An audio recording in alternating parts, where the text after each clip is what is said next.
Session of the original box set Shadowrun actual play.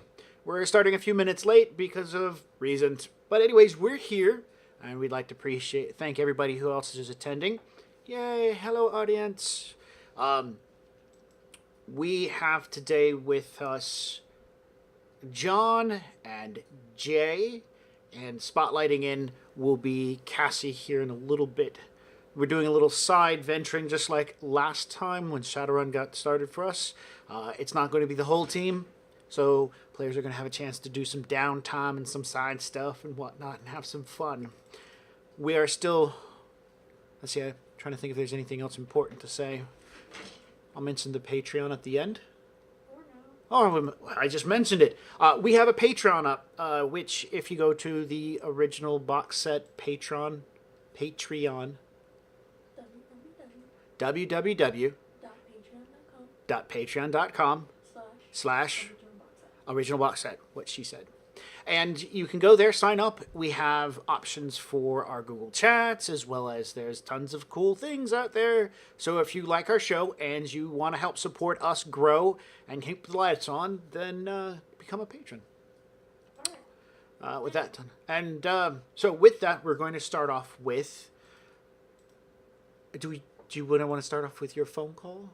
And who do you want to call first? I don't want to start off with that right now. You don't want to start off with that right now? I need like 2 minutes. 2? Yeah. All right, good enough. So, where are we at in the game? We are probably a week after the whole ordeal. Jay, John, you both had spent a good bit of the morning into a Monday morning, or Sunday morning, with Lucky in Jay's van, in the rain, up in, what was it, Everett?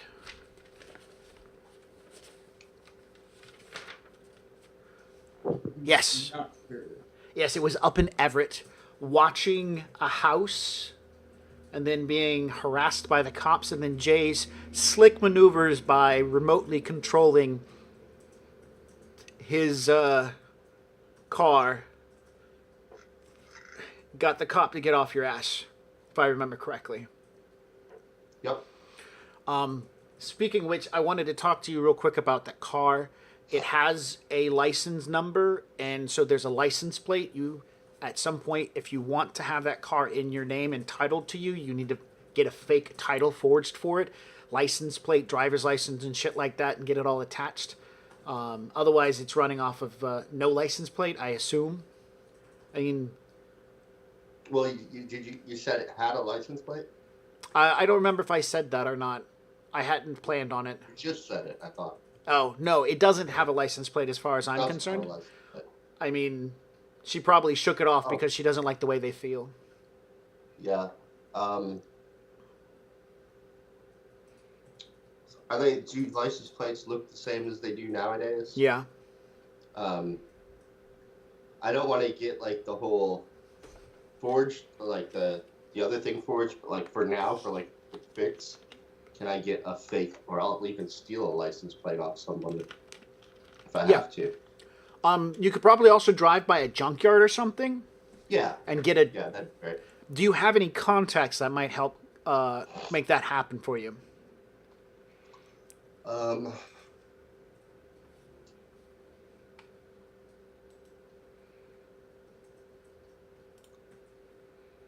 I have James Brown as my gun guy. I've got Abdul and Trollface. That's all I would really trust with that. Now, it was Abdul's car. Yeah, and he had it sitting in that shed for a while, but you don't know if it's actually his. You would want to run the VIN number to find out who the actual vehicle is if you want to find out, more details about it. Yeah, I'll do that. All right, so that's definitely something to take care of. Okay, so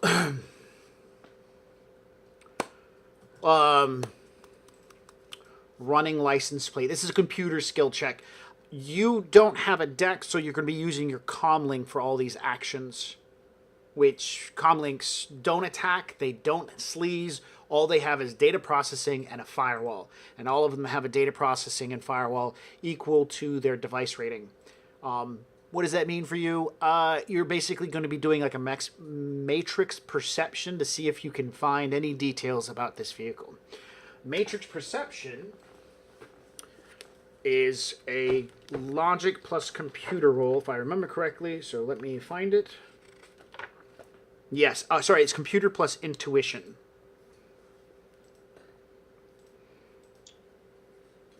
Okay, so that's 8 for me. So roll 8 dice. Your limit is the data processing, which is the device rating of your phone. What kind of phone are you using?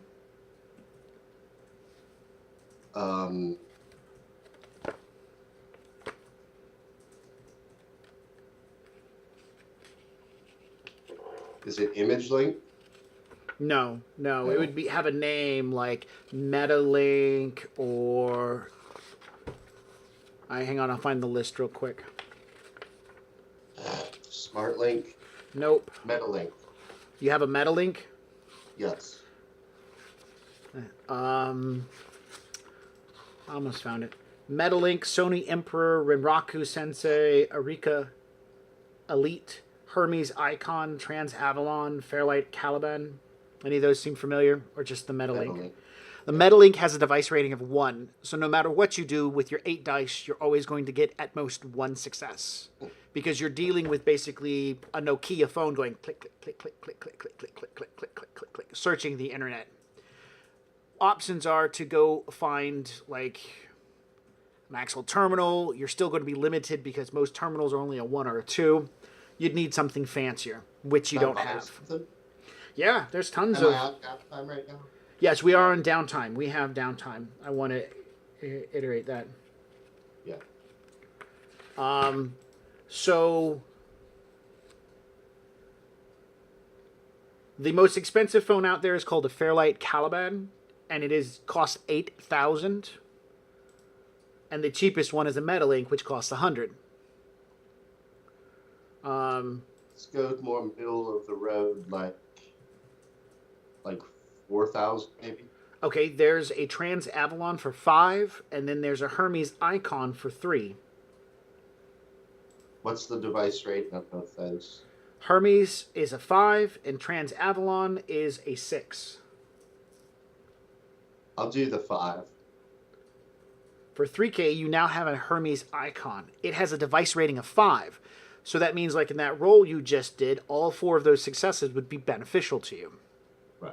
So we're going to count that you've purchased that. Now Now, is it... Hold on.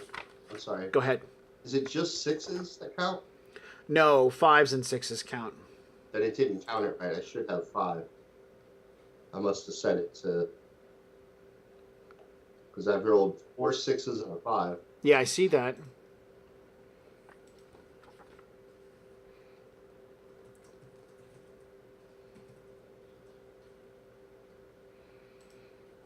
Go ahead whenever you're ready to make an adjustment. No, I mean, I've still got 5 yeah, successes. Okay. I thought we were waiting to see if you had fixed your dice. All right. I'm going to try it again, but I still want to keep that roll. Yeah, that's fine. No, I don't want you to re-roll.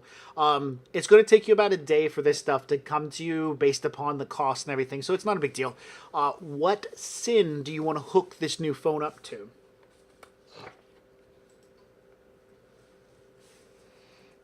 So one of your fake ID, because you only have one fake ID, right?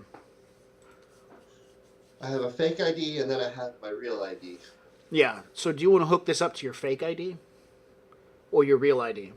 I forget. Is George dead? Did I ever accomplish that? He's dying right now. We've only had a few weeks, so it's going to take time for a real person ID to die. No, I mean, like, I kind of wanted to fake his death, or at least get into the system that he died. No, we haven't done that yet. Okay. I'll use his then. I'll use my actual ID. Okay. I just need to know that because later you can make those kind of changes. But for right now, ownership goes to your real ID. ownership is hard to break once it's been pinned down, and takes somebody with a good deck and good skills. You have skills able to do this, you just don't have the equipment that can do this. If Sarah gave you one of her spare decks laying around, then maybe you could. To give you an idea where you're headed. All right. So, yeah, you're able to find out that the car is registered. Give me 1 second.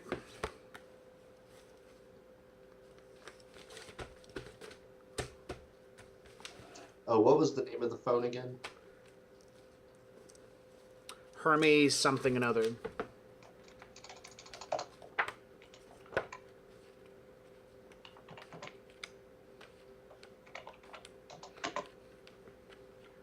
Hermes Icon.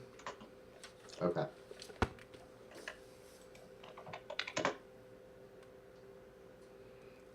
I had pencils sitting in front of me all day. I guess I'm just going to use this one. All right, there it is. Thank you. I found one.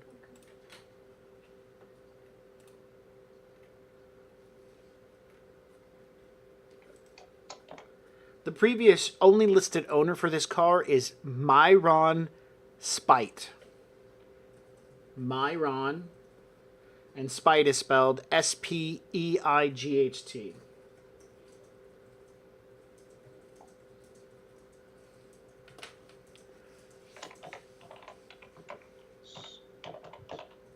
Spelled how? S-P-E-I-G-H-T. The information you're able to find out, this dude is dead. He is definitely dead. You have a letter deceased in the file and stuff like that. There's no new owner for the vehicle. He's some guy who lived out in Boston, and he died about 12 years ago. Not 12 years, sorry, 6 years ago. Got to think of the age of the car.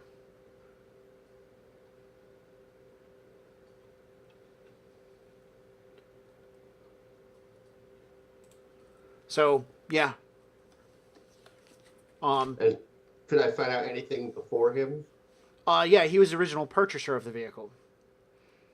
And where did he buy it from?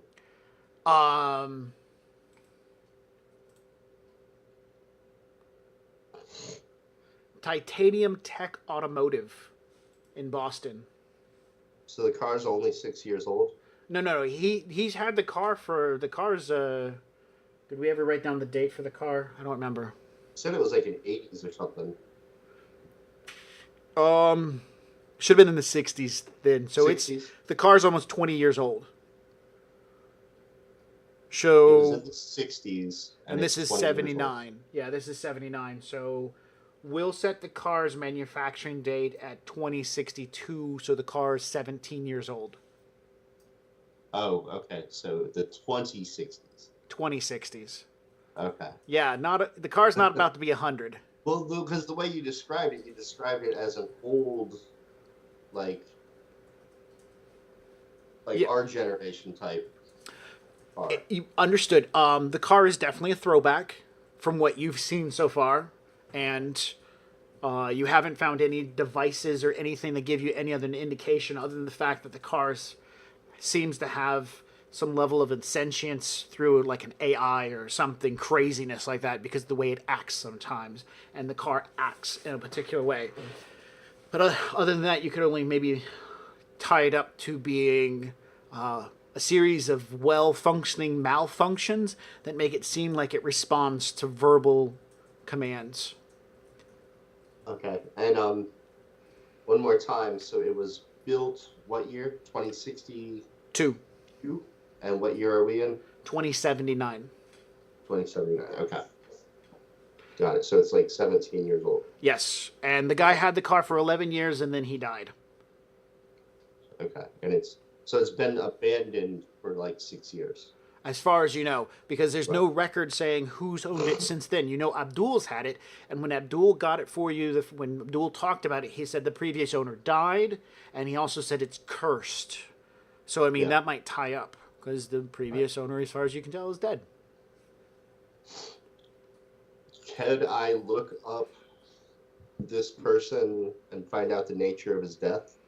Oh yeah. That's the four successes. Sorry, five successes you got earlier. Will definitely tell you. Mr. Spite died. Okay. So first of all, he was a well-to-do doctor, a gynecologist, who died by being run over Run over. by his own car. The VIN number for the vehicle that ran him over matches the VIN number for the vehicle you currently drive. Okay. I had one other question about it. Like, who was driving the car at the time? No. Oh, the name of the company that built the car again was what? Titanium Tech Automotives. Auto. Okay. There's even a website called titaniumtech.com. Okay. Can I look at that website? Hell yeah. They take vehicles and mod the ever-living poopy out of them. That's a nice way of saying shit. So, did they build the car from ground up, or is it like they bought the car and rebuilt it? They do both of those. So I wouldn't know without contacting someone. Or digging under the hood. Right. Okay. Can I get a number for Titanium Tech Auto? Sure. You don't have to really give me the number. Actually, this generator that I use gives me a phone number for him as well. But just say you have a phone number because it's easier that way. Yeah.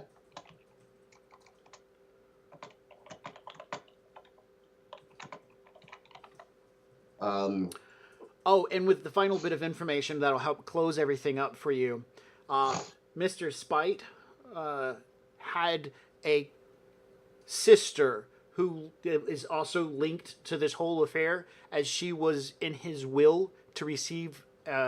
He wasn't married, he had no kids, and he only had one living relative who was a sister. And guess where the sister lived? Where? Seattle. Okay.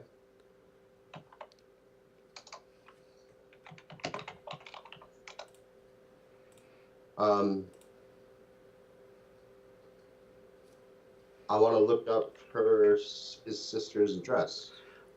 All right. It would say in the file that you find, the medical file, because you made 5 successes. That's actually quite a bit. Her name is Teresa Williams. She's no longer Teresa Spit. She's Teresa Williams. She married Mr. Williams. And her address is 1183 Chenoweth Drive. What, Wes? That's the same. Yeah, that needs to be different. Okay, hang on. Because he's going to be right up the road. Yeah. I apologize. Inside joke. We're going to say Zodiac Drive. Okay.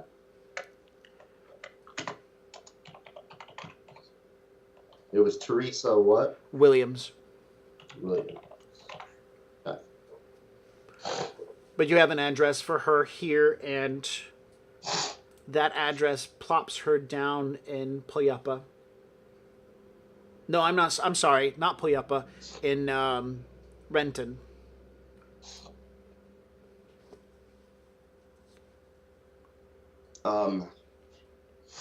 If I have time,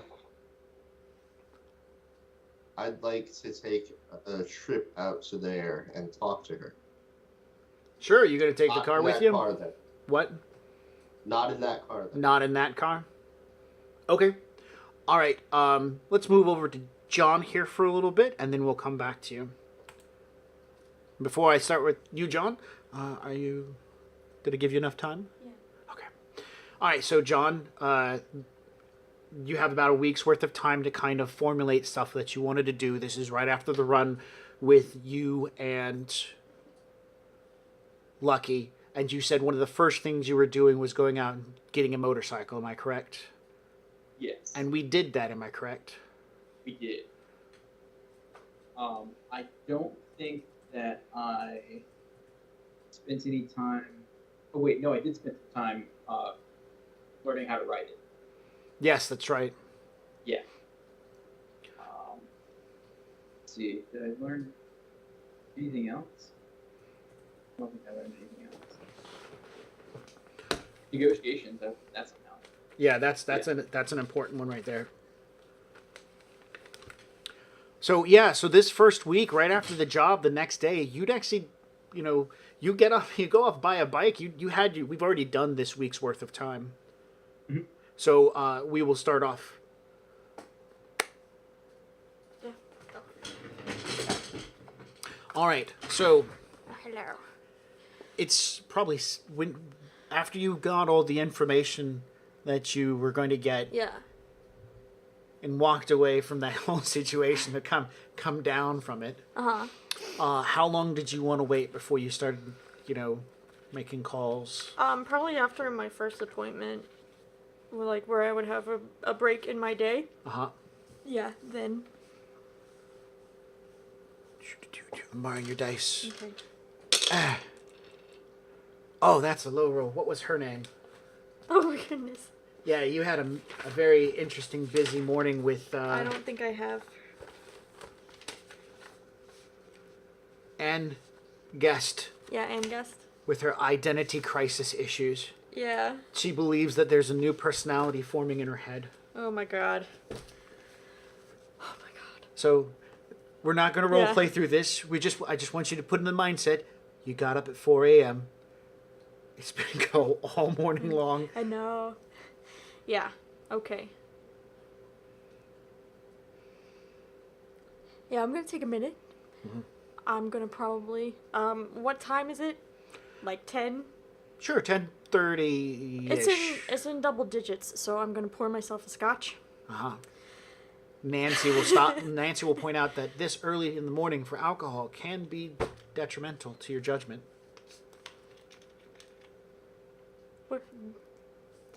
She's gonna do it anyway. Just a little bit. Just 2 fingers on ice. Okay. Yeah, it's fine. It's fine. And then, she's gonna write out, the information that, Nick had told her about what he was wanting. And then she's gonna start making calls. All right. So who's first on our list? Well, I don't really want to. I don't know. What do you want to do? I don't know. Call up people that I know are gonna answer. Okay. And so ignore the rest of them because it's pointless. Nobody else. Okay. Here's the short version. Alan doesn't answer. Pollux doesn't answer. Zoe doesn't answer. Nobody answers. Okay. Now I'm going on. Okay. Why wasn't I first on the list? I don't understand. Yeah, that's. Anyways, you're not. You're fourth on the call You're list. actually last. Oh, so Gears is next then. Yeah. Okay. So. I'm sorry, John. You are, out of all of them, you are the least sneakiest person I know. Oh, I thought this was a gun job.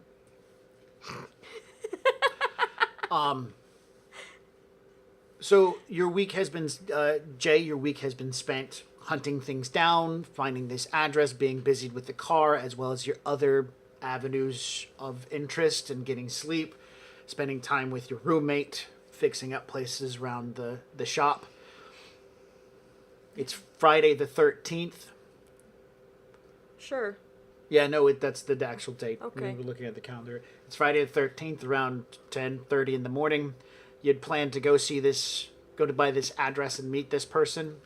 It's Miss Williams today at some point. And that's where we're going to pick up from. So your phone rings. Yeah. I mean, it's after 10 o'clock in the morning. Double digits. Yo. Just to point out, this is your fake SIN's number going off, and it identifies as Sunny. Yeah. So, Yo. Gears, how's it going? It's going good. Yeah?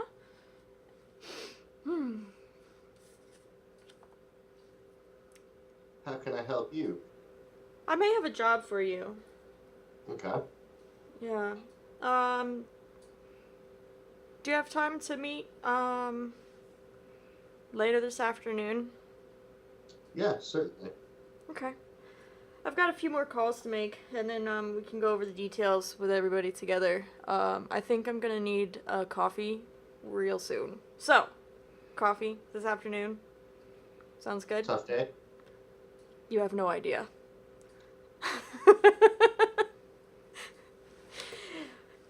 Let's just say, day drinking started about 15 minutes ago. Ah. But Yeah, I can be there. No okay. problem. Let's see, 2 o'clock? Sounds good. Is that okay? Alright. Starbucks in downtown. Yep, Starbucks in downtown. I'm sure there's like several. All in the same strip. Next to each other. Yep. And Okay, Then yeah. Walmarts. And Walmarts. Starbucks and Walmarts. Okay. Or soy bucks. Soy bucks. Soy bucks. Yeah. Ah, I gotta remember that. So yeah, all right. So you're hooked up with that Yep. one. So, yeah. And then I will call, I guess, I will consider calling Adrian. And then I'm like, Adrian is a child. What the fuck is my problem? I should probably stop drinking.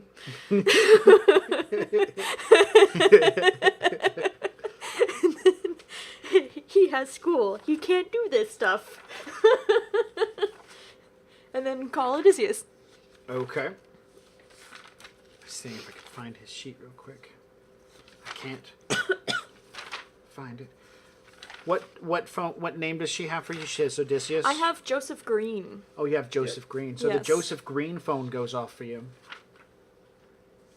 And it's morning, correct? Yes. It's after 10. Mid morning. Perfect time to start day drinking. Well, I mean, I probably already had it because we were breakfast, so it's okay. Yeah. Oh, is it ring? Ring. It's totally ringing right now. Ring. I don't know what your ringtone is for Sunny. We already Wait, that's... yeah, that's Yep. Green here. I think it's what it's doing is when you're moving this, it's doing something there, and so it doesn't pick him up. Okay. Yeah, so what did you say? Green here. Mr. Green. It's Sunny. Good morning, Sonny. Good morning. Are you free for coffee at 2 o'clock? I might have a job for you. I'll make myself free. Excellent. It's gonna be the Soy Bucks downtown, off of 47th. Will the job be immediately after the meeting? No. Kind of. But no. Okay. I That's say very... not immediately after, but sometime after, yes. So the job is sometime after we meet. Yes. Sorry. So you'll hear like the ice rattle and If I she's smell the scotch over the phone,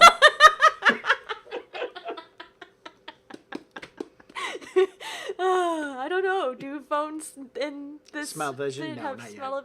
of vision? But I mean, if you're talking to him where it's the video link, you can. I'm pretty yeah. sure you Okay. You know what? Yeah. Totally. toss in a. Sometime after, and you'll see her sipping from a tumbler with some ice in it. The big ice ball that they use for scotches and shit. Yeah, that's what's happening. okay. I'll see you there too. Excellent. See you there. Hang up. Oh my gosh. Nancy really displays a series of possible medications to help bring you down just a little bit. Okay, why not? All right. Please, Dr. Nancy, medicate me to be able to handle another appointment like that. Okay. Sensing your sarcasm, she opens up onto your computer display a tiny little puzzle game where you have to move blue and red dots and avoid a green dot. Okay. That's fine. All right, Jay, you pull up to the house in question. It's a nice house. red brick, chestnut-colored wood panels across the top.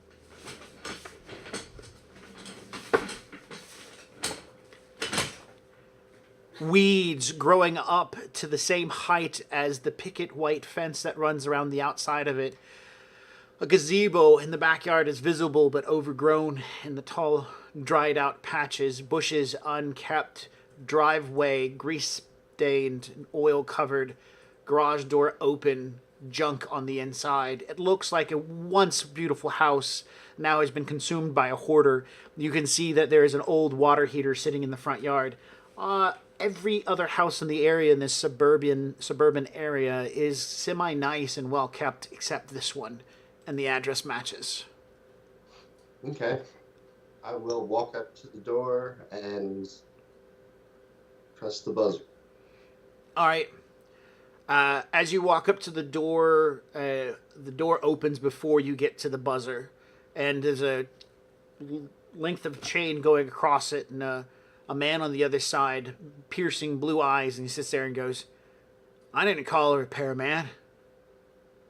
Yes, I'm sorry to disturb you, sir. I was looking for a Miss Teresa Williams.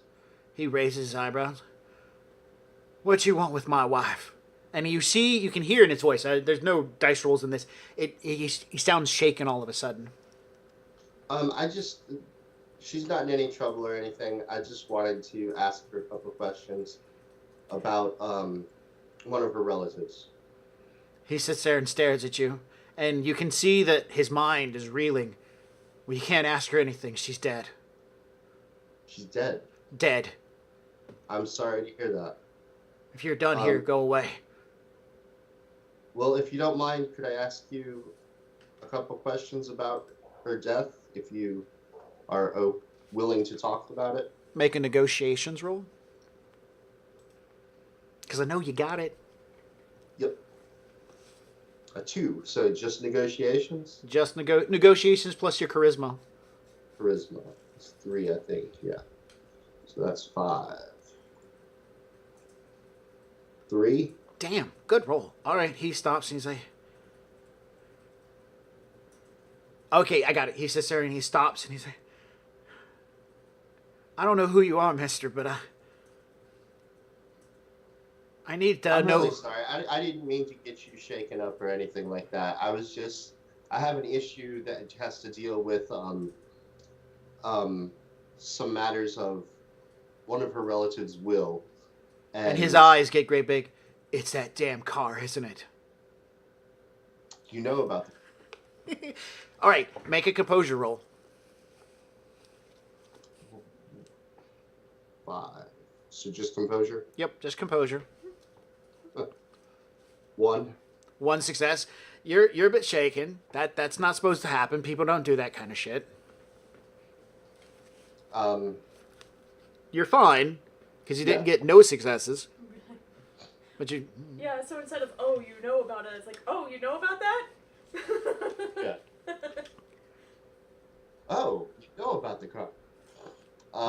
And he nods in response, slowly. And the door goes shut, and you can hear the bolt slide as the door continues to open back up. Tell me one thing. You don't own it, do you? No, I don't really own it. Good. And that's kind of what I want to find out about. He looks at you with the straightest of face and says, "It kills whoever owns it." Is that what happened to Miss Williams? And he nods. "Come in." Okay, I'll follow him in and I'll thank him. The house is a mess. This man lives in squalor. There are 3 small dogs running around, yipping and barking. It is a terrible place to be in. You feel like you're being attacked by fleas. The house has a decayed smell to it. He tells you the short and very simple story that his brother-in-law made some sort of horrible evil machine. And I just want to point out that the guy constantly references God, the devil, throughout this entire conversation, there are religious icons up around the place, so he refers to the car as the devil car. He says that he made that devil machine. It's a terrible machine, and it took his life. And it took my wife's life as well. So you're saying that Mr. Spite made the car? Yes, he made the car. Because I have information that says he bought it from Titanium Tech Auto. Did he work for Titanium Tech Auto? I don't know anything about them. I know that ever since he bought that car, his life went downhill because it's the work of the devil. But you just said he built the car. Yes, him, built by. It killed my wife. It's a terrible thing. And again, I'm really, really sorry to hear that, and I want to, and because of her and his loss is the reason why I'm searching into this matter. But I need to know, did he buy the car or did he build the car? He stops, and with a good bit of seriousness, pulling back from his mania kind of mentality, I'm not sure if he built it or he bought it. I'm sorry. It gets me worked up. I know he got that car. And I'll pat his shoulder. I'm sorry, what was the last thing you just said? He said he doesn't know if he bought or built that car. Okay. Do you know anyone that would have more information? He nods. I have some stuff about the car. And so he will bring you the title to the vehicle. All right. Don't sign it. Here's the thing. It's got his sister's the sister's name is signed onto the title. It's never been turned in. Nobody ever one person signs, the next person signs it, or a lawyer signs it, and you see her name signed onto it and whatnot. The guy sits there and shows you the title, and he sits there and shows you some other stuff. And one of it is a news clipping of the brother's death, which it says, man gets run over by his own car. And then when you read through the article, somehow the car got put into gear and got going up to 60 miles per hour when it ran over him.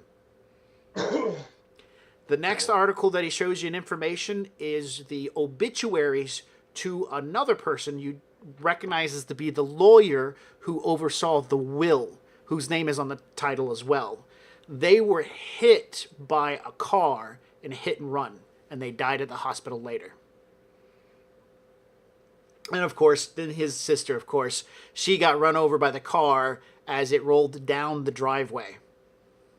Backwards. Okay, so does this make him, the person now that I'm talking to, does that make him the owner of the car technically since he has the title? Yes, technically he is owner of the vehicle. But he points out that he did not put his name on that piece of paper right there, so it's never got him. And it never will. And then the other thing is, so the only name on it is her name? It's her name, her brother's name, the lawyer's name who took care of the will. Those three names, and those three people are the articles talk about they got killed by said car. Right. Oh, this is great. Who do I want to die? That's like the most fucked up death note ever. Here, son. Yeah. You want a free car? Sign here. I'll ask him, do you want this title? No, he wants this thing gone. He sits there and says, kind of a creepy thing, he says, I threw it away after my wife's death, and then I found it again in my house. You want me to take it off your hands? Yes, please. It's yours. And he thrusts it into your hands with newspaper clippings and everything. He's like, it took my wife. It destroyed my life. Look what it made me. You know, and he points at himself in his house. Without her, I was nothing. And he starts kind of being pretty sobby. And one last question. Again, I'm sorry to take your time. Do you know anybody else who might have more information? He hands you the original slip of information that came with all the paperwork. He digs up the paperwork that he has, so you spend there probably another hour as he digs through old paperwork from the brothers' will, and he hands you the documentation for the car itself. Everything from Titanium Tech that he has. Okay. And he sits there and he says, and he looks at you as you're doing this. I got the life insurance of my wife, and it's barely taking care of the bills at this point in time. I hate to be rude or terrible person, but could you help me out since I'm helping you out? I think I can help you out. Yes. What would it? What is it? What would help you out the most? He sits there and says, Like, what is it you need in your life that would help you out the most? he says, my car doesn't run. Oh yeah, I can help you out with that. And Certainly. I haven't had a working water heater in the house in 3 years. How old is the man? He's probably in his 50s.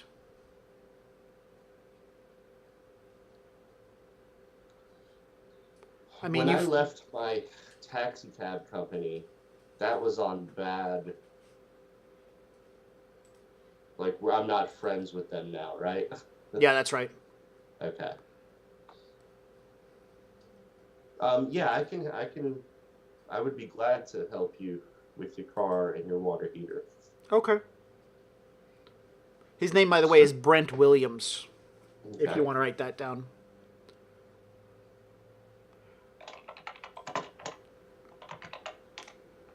Okay. And because you're taking this off his hands, you're going to help him fix stuff around the place. He's more than happy. You want to put him down as a contact, you can. He is a wage slave for. Let's see who we can make him a wage slave for.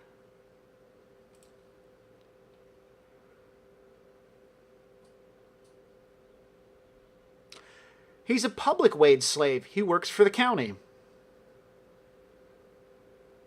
Okay.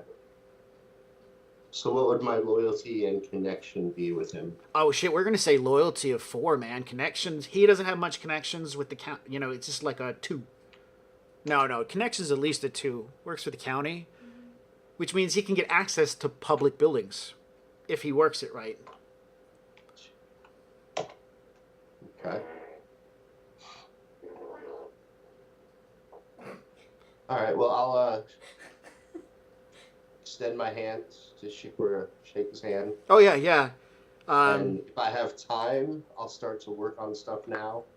You don't. You got to get going to meet Sonny. I'll let him know when I can come back and do that for him. Maybe in a couple hours or so. I tell you what. You're looking at, it's probably about an hour's drive to go meet Sonny. You probably have about 20 minutes or so if you kind of wanted to try to jury rig, gearhead something between his car or his water heater. I'll let that happen. One or the other. Yeah. I'll wait and do it Okay. all at the time. I don't want to rig anything. I want to do it the right way. Okay. So, do you give him your contact information for your fake ID?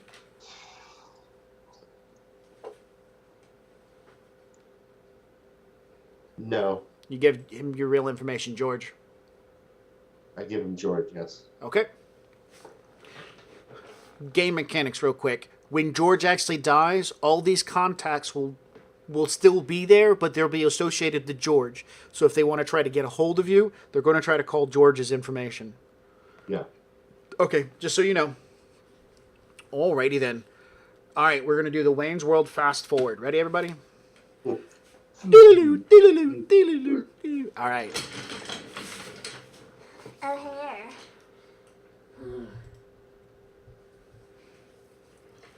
So, who arrives early? Raise your hand. Sorry, can you repeat that? Who arrives early to Soy Bucks? I probably don't arrive terribly early because, well, no, while I was getting dressed, I was trying to figure out if I could hide the, my new assault rifle under my coat and not have it be visible. I was gonna roleplay that out a little bit if you want to like rewind just a tiny bit. So we go up. Yeah. All right. And action. Okay, so I have my my lined duster, my armored jacket, and my greatcoat all laid out on the bed, and I've got the XM30. Yeah. Laid out next to it with the carbine barrel, and I'm trying on different coats and putting the rifle on the sling under my arm, and putting the coat around it, looking in the mirror, and I'm looking around. I'm obviously alone in my apartment, so I'm like, you're not. Fira, Yeah, do you see this? Is this hidden enough? Is it obvious? Does it look like there's a gun in my pocket, or I'm just happy to see someone? Well, let's see. How would she react to that? Yeah, so she'd walk up, open your duster, and point at it. So it's too obvious. Well, she's actually opening your duster to point at it. No. When it's closed and you see it. She touches the duster where it's at, in confusion. Have you played hide and go seek with her? Not sure that I would have yet. Yeah. Maybe So I'm gonna take the rifle off and put the submachine gun on the sling, and cover it back up with the coat and say, is that less obvious? She stops for a minute and scratches her little chin, and then does 2 thumbs up. Okay, so I know that she could see the assault rifle. All right, well, I guess I'll have to go small this time. Thank you, Fira. She smiles and dances in front of the mirror. Like, okay, we're gonna go out, but you have to be not visible. Okay. Woof. We're gonna Okay, go. Now we can fast forward. And you said you arrive on time? Or early. Yeah, on time. Okay. On my new motor. Yeah. I'm gonna be late Okay. by like 5 or 10 minutes. It's one of those days. Everything is not going well. All right, so Jay, you're there first. The Soy Bucks is busy because it is in the downtown area. You're there at least 15 minutes beforehand, and almost on the button, you see Odysseus come walking in. Are you hiding in any way, shape, or form so you're not visible or anything like that? No? Okay, so Odysseus, when you... Did you find a table? No? Yes? You have to say it again. Oh, did you find a table or something? Yeah, I found it too. All right, so as you're sitting at your table drinking, if you're drinking or not, Odysseus comes walking in. Bam, and then at least. I him down. Oh, okay, good. Yeah, I'm gonna get a double soy espresso before I sit down. I hope it's caffeinated. I don't know. They use real soy caffeine. Awesome. And then a few minutes late, Sunny comes in. Yes. So Sunny comes in. She comes up to. Now I'll hide. She's in her I would say like relatively nice looking outfit. Jacket's opened, and the top couple buttons on her blouse are also unbuttoned, even though it's like cold outside. And her hair's a little bit like just slightly off, so it looks like she's just run her hand through it a little too many times today. And she like more like pulling her hair out when people aren't looking, and swings by the to-go order bar area and picks up a big ol' cup of black coffee. Okay.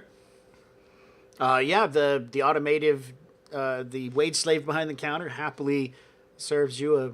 No, actually, she's gonna do something sweet. She's gonna do like a caramel macchiato. Soy With macchiato. an extra shot of soy espresso. Caramel soy macchiato with an extra shot of soy espresso. Yeah.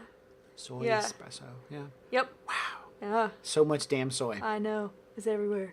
And then after that, she's going to come over to, I guess if they are readily available, she will smile and come over to the table. Everything's great. Here. Oh, sorry I'm late. My last appointment ran over. No worries. Yes. And then as she's going to open up her to-go cup, and she's going to take out from her purse a tiny hip flask. And like, would anybody like some? Because Yeah, Odysseus will push his espresso cup. So some there, some she'll offer 2 Gears. Yep. No, thank you. All right, so she'll screw the cap back on. Actually, she'll pour a little bit more in hers, and then she'll screw the cap back on. And put it back in her purse. Now. Device that goes on the table. Yes, device goes on the table. It turns on. She pulls out a small box from her purse. She sets it up. She turns the dial a little bit, and then she sits there and looks at each of you and says, Can you say the first 3 letters in the alphabet? and then pushes the button. ABC. ABC. Then she pulls her finger off the button. All right. And then a little green light comes on. That's all we needed. Okay, so. 1 second. So she's going to start drinking her drink for a moment. All right, so yeah, this. Oh, what a day. What a day. How's your day going? Anyone? Mine's been very interesting. Interesting. Yes. Well, very. I'm learning a lot. Oh, well, learning a lot is always good. Learn something new every day. Mm-hmm. So, okay, I'm ready. So she's like, she's like giving herself a mini pep talk right in front of you guys. This is how well her day's going. So I have a job offer, to pick up a certain individual. I don't know. It sounds so freaking stupid when I say it like that. Okay, so that guy that you were with Nick, you were following him, you were looking for him, he's ready to get that guy picked up. Okay. Okay, his name's Lino, if you remember. He wants him to be picked up without anybody finding out about his disappearance for a 48-hour period. So, 1 to 2 days. Give him a little bit of time to do whatever he's going to be doing with the kid. I don't know.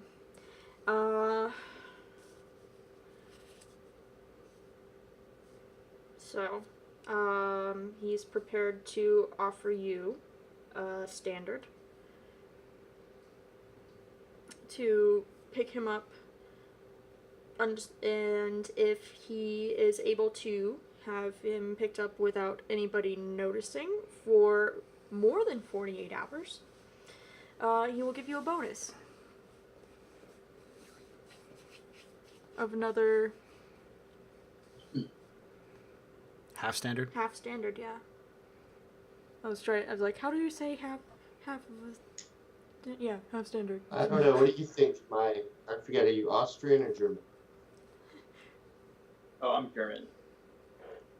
What do you think, my German friend?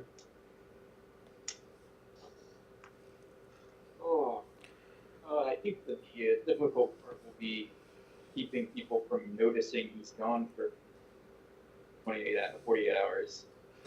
But, Yeah, I agree. I don't know if we have the capabilities to. I mean, we can definitely get the person, but I don't know enough about his life to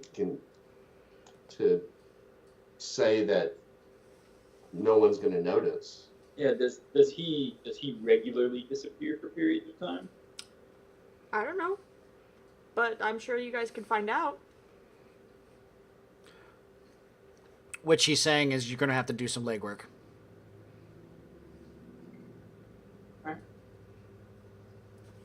Hey, this is where you guys do negotiations.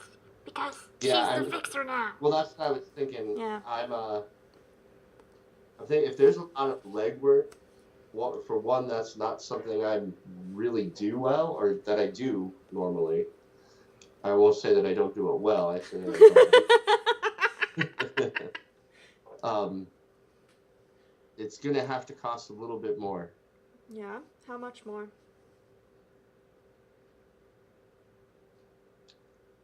How about 2 standards, and then the bonus if we are successful with the whole thing? Yeah, no, that's not gonna happen. Let's see. Give me a second. So she's gonna take out her phone and she's gonna text Nick real quick. About the time frame. Does it have to be 48 hours? That he needs. Okay. Nick doesn't care when he gets picked up. No, I'm talking about how long he's supposed to be gone for with nobody noticing. He can go down to 24 hours. I mean, he just wants to know that he has a bit of time because he wants to make sure he can work the needed information out of him. Okay. I'm like, oh please. So she's texting, drinking.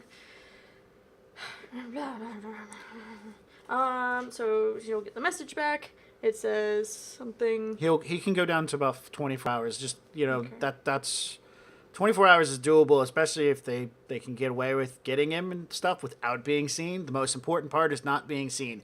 Wants to be like Lino just kind of disappeared for a little while, Okay.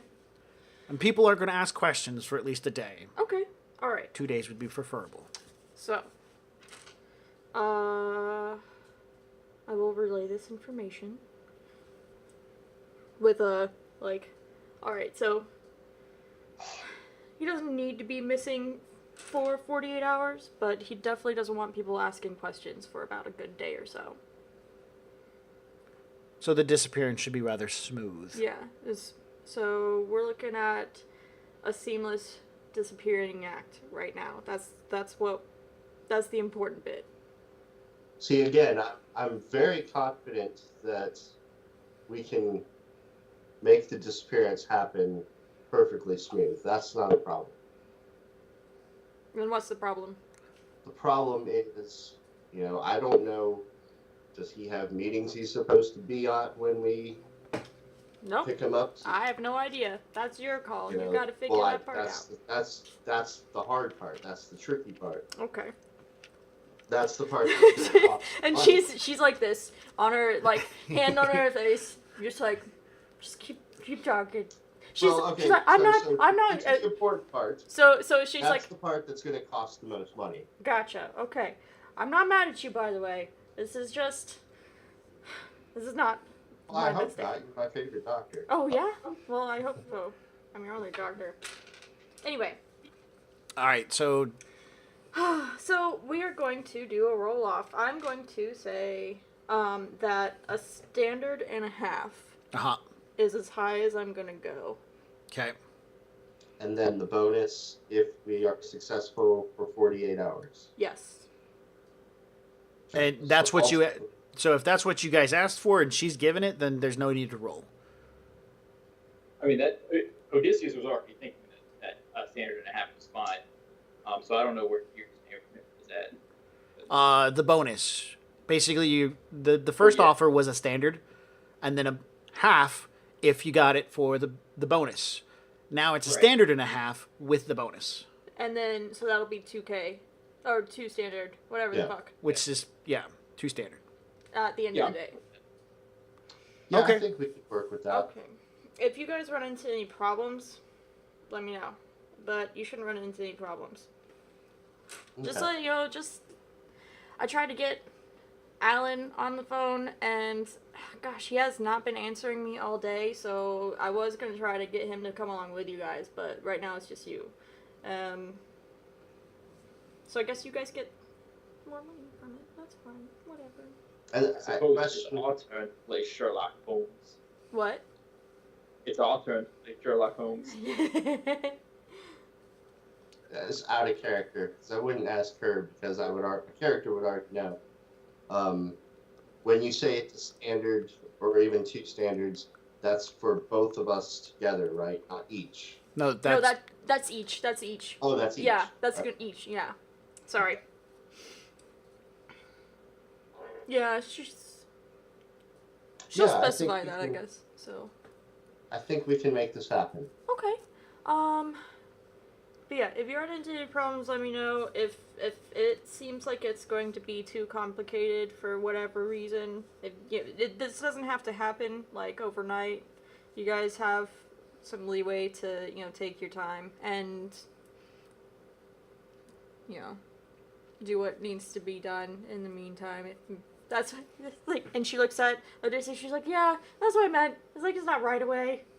It's not just whenever you guys can get a chance to maybe tail him a little bit, figure out what he's doing, because we can't pick him up at the house. You guys already said there's a camera there.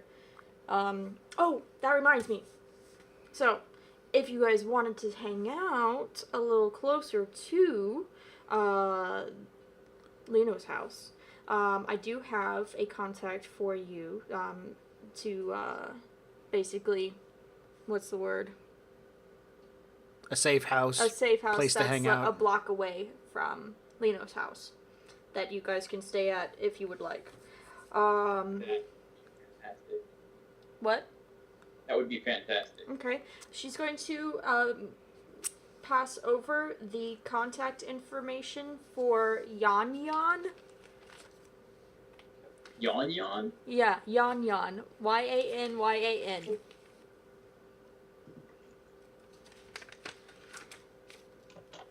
Mm.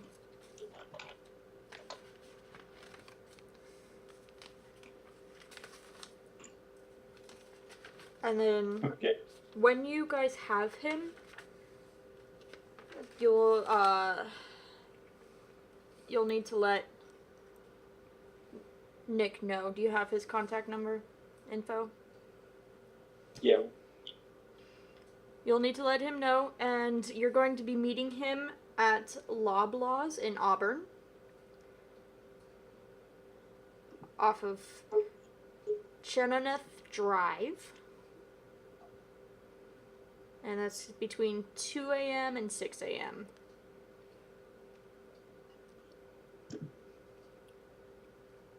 Of whatever day you find him. Okay. Yeah. So he'll be there with whoever he's going to bring along, and they will take him off your hands, and he'll let me know that you have delivered Lino, and I will pay you. Sounds good.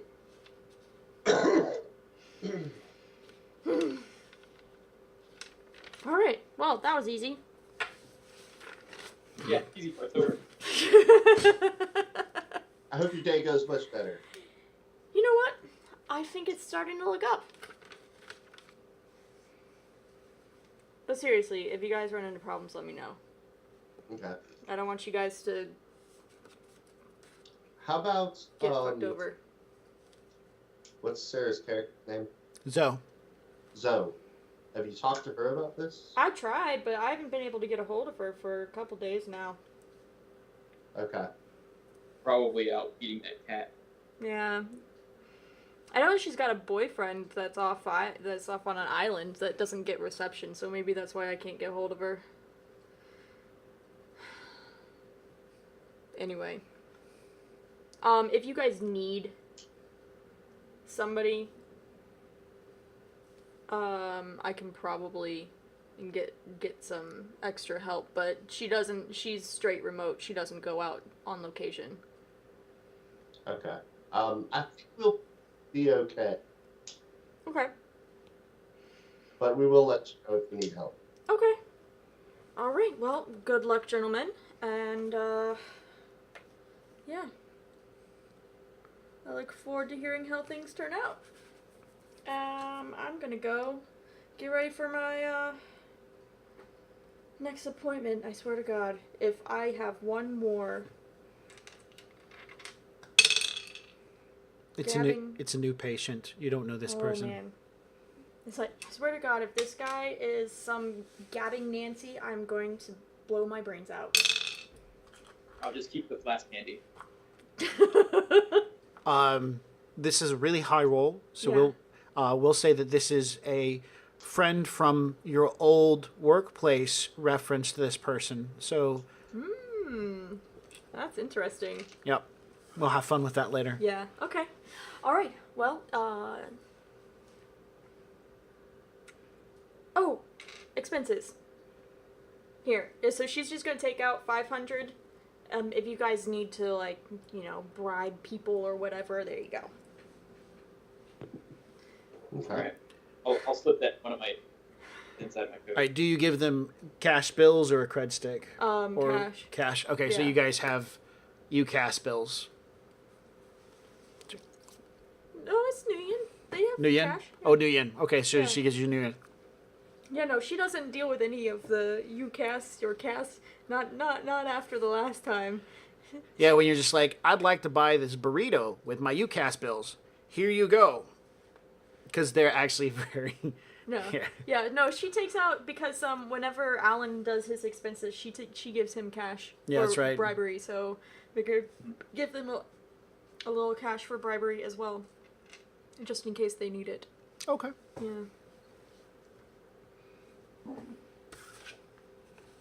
Gears, do you want to talk details at Beer Garden?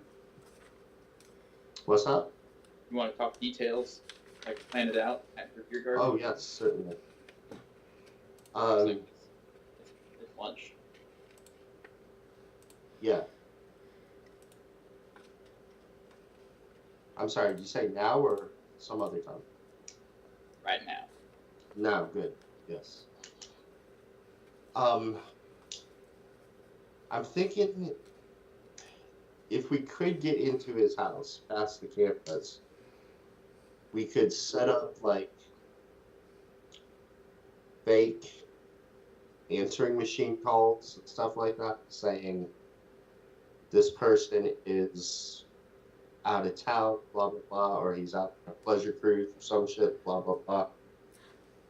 So, just out of character, I think that if you guys did that, you could, if that's the route you would want to go, we could have one of Sunny's Decker contacts to, basically plant that stuff into the house, because I'm sure that they'd be able to gain access to it. Well, that would be great, but I was also thinking about maybe getting my own deck, Ooh. Okay. depending on how much it costs. I'm not sure yet. But yeah, either route would work. What else? You get any ideas?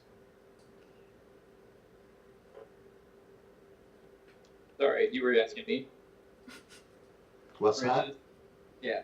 Sorry, you've got like some crazy reverb on my end, so it was a little hard to understand. Yeah, I got the same thing with you. I barely hear you. Really? Okay. I can hear both of you guys really well.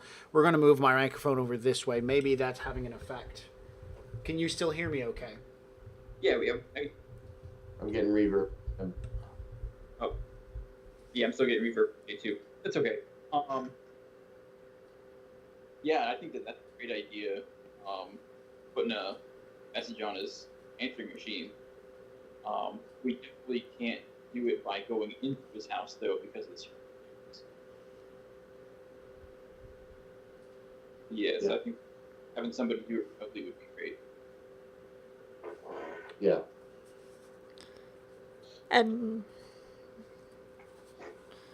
We want to pick him up somewhere not around his house so we're gonna have to tail him for a little bit.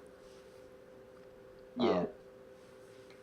Find out his patterns. Find out where he does what he does every day. And then if we find out what he does every day, like if he's got a pattern, we can make sure each one of those places is resolved, like the issues resolved with each one of them separately. You know what I'm saying? Like, so if I can't think of any good examples, but let's say he goes to the gym every day. Maybe we can set up something so that the gym doesn't recognize that he's missing. Yeah. Well, I'm not sure if they would really. Well, that might be a bad example. Like maybe a better example. Like maybe he goes to a fucking moose lodge or something, somewhere where they would miss him. You know what I'm saying? Right. Yeah. Absolutely. So we should definitely tail him probably at least 2 days, maybe 3, just to see if he's got like daily patterns. But what if we pick him up? Like, okay, so I've got transportation now, so we don't have to. One person doesn't have to follow him the whole time, so that way he won't be like, oh, why is this man following me all day every day? But maybe we can pick him up by staging an accident. You know, like making him rear end one of us. So like if he rear ends the van, I can pull up. We can throw him in the back, and then just pull off. Yeah, or like, you know, like if he's ever on like a not ridiculously busy road, because obviously that's pretty. Right. No, and I was just thinking maybe a little more detail in that, like, so I've got my other car, or we could get another car and have that thing cause the accident, and then have the car that he's in look like it's not in the accident. Then we can just like pick him up and go. I don't know. I'm kind of not really sure so what like, I'm trying to say yet. So stage an accident with our own cars. Yeah. And that makes him stop. Or yeah, that would work. I don't know, anything like that, or what you were saying at first. Either way, I'm not exactly sure what I was trying to say with that other statement. I mean, I'm not trying to throw your van under the bus or anything. No. But if it's already in front of him and he has to stop because he ran into you, that might be the easiest way. Because then we just like, I can pull up on my motorcycle behind and be like, hey, what's going on here? And just throw him in the back. Actually, what I think we should stop planning everything now until we find more information. Because we might see a better opportunity after we've tailed him for a little bit. Like, we'll keep that idea on the back burner for sure. But we might see something that works a little bit better after we tail him a little bit. Excellent. I like it. Okay. So you guys have a chance to speak at Das Beer Garden. I'm moving the microphone back over here now. Oh, what's your new ride? Oh, BMW Predator. Show me. Let's go take a look at this. Yeah. Oh man. So I was actually thinking that I might need your help, souping it up a little bit in the future here, as get a little speed, maybe more handling out of it. You know? Certainly. Yeah. I'll give it a walk around, point out all my favorite bits. Nice. Showing off the new motorcycle. Broom, broom. So you guys have a chance to do a little bit of discussing of the plans, get an idea what's going on, and this is the job. $6K each to go harass some kid in his mid-20s and pick him up. This should be an easy job, right? It's going to be a milk run. Famous last words. All right. It's Friday. It's past lunch. It's probably 3 or 4 by now. You guys can start immediately. The weekend's coming up. The address for him is up in Everett. And so you guys are, the Das Beer Garden is in downtown. So 30 minutes on the highway, this time of day, not a big deal. You're in Everett. Well, Well, I don't want to start right away. I got a little bit of business I need to take care of first. And then tonight, like, I was thinking maybe tonight we could meet at this Yan Yan guy's place and kind of set up a headquarters there. Okay. Yeah. So while you're taking care of your business, I'll give Yan Yan a call and set up a time frame. Sounds where good. they can set up a base. All right. So, what do you want to get taken care of, Jay? I want to go back and fix that guy's heater, Mm-hmm. and then take a look at the car and see what I can do for it. Sure. Go ahead. You'll be making a mechanic roll. It's based off logic plus your automotive mechanic for the car. Industrial mechanic plus logic for the water heater. Okay, logic and automotive. Yes. We'll say the car is only 2. I got 2 successes for the car. It is a much... Hang on one second. It's a Renault Alliance.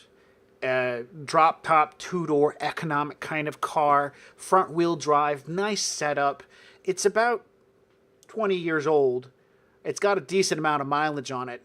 After cleaning out the necessary amount of sticks, twigs, and lack of maintenance, it needs a bit of an oil change, maybe some good gas because it's probably been sitting for a while. Tune up on the starter and alternator. Easy stuff. You're looking at maybe dropping about 120 to almost 200 yen. Running up to the auto parts store, putting in some new pieces, and this guy could have a running car tomorrow. Okay, yeah, I'll do that. If you would like, you can pop up your jury rig and try to get it to turn over. But that's if you just want it to drive up to the auto parts store yourself. If you want to be fancy about it. No, I'll just take my own vehicle. And the water heater is a 1 success needed on an industrial mechanic roll. So you roll logic plus industrial mechanic. Industrial. Oh, I do have that. You do. You do. And isn't it like a 4? 5. 5? Oh my god. Yeah, I got 3 successes. No one ever turned the water heater on. It's all hooked up. It's all installed. Everything's good. The old water heater was removed. The new one was installed. And for whatever reason, someone just turned the valve off. It's been running this whole time. And just no hot water ever came out of it because the guy didn't know what the on-off switch was. Okay. You get him some hot water, and you bring him to tears. 1 karma for being the good guy.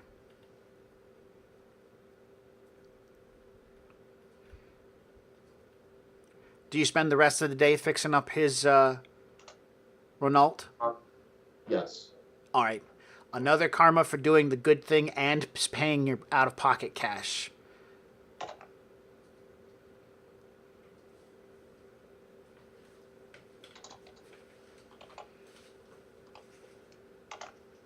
Okay. And then if I have any time left, I'm going to stay back and kind of bullshit with him for a little bit. Maybe find out what he's into. Get to know him. Sure. He, like I said, he's already a contact, so he'll tell you about his job. He works for the city. Let's see, we'll put him as... Yeah. He is head of the janitorial department for the public works, not the public works buildings, but the public buildings. City Hall, the judicial building, stuff like that. He's part of the management group that basically handles it. Now that he's got a car, he can drive to work because he used to just take the bus everywhere. And the bus is fine, but now having a car will be good too. He's just got to get all of his stuff back up. License, driver's license, insurance, stuff like that. As an individual, he's got a lot of things that he's collected along his life. Led a decent life. Not like anything outstanding like you've done. He's definitely impressed that a kid your age and you don't seem like the kind of person who would reach out an extending hand. He hates to say it, but you look like somebody who would knock somebody out off of, kick somebody off the curb into a street. Oh yeah, I know. I've got the mohawk and the chains going from ear to ear, so I get it. Yeah. But he happily does cook you dinner, shares his beer with you, and is really appreciative of all the stuff you do for him. Great. Alrighty then. Anything else? No, that's it. All right, John. Yes. So once Gears leaves your beer garden, I'll give Yan Yan a call. Yan Yan does not answer. Instead, it goes straight to voicemail and says, I don't answer my phone, just send me a text. And it's a woman's voice. Okay. Well, I will text Yan Yan then, Okay. and I'll say, got your info from Sunny. Friend and I need to borrow your house for a few hours tonight. Can do. Is all you get back. Okay. And then I need to, oh my gosh, how have I forgotten his name? Hans. I need to talk to Hans. Sure. All right. Hans Gruberman, owner of Das Biergarten. Yep. Well, now only part owner, Pot owner. Let me add that into my little file. because I'm a 12% owner now.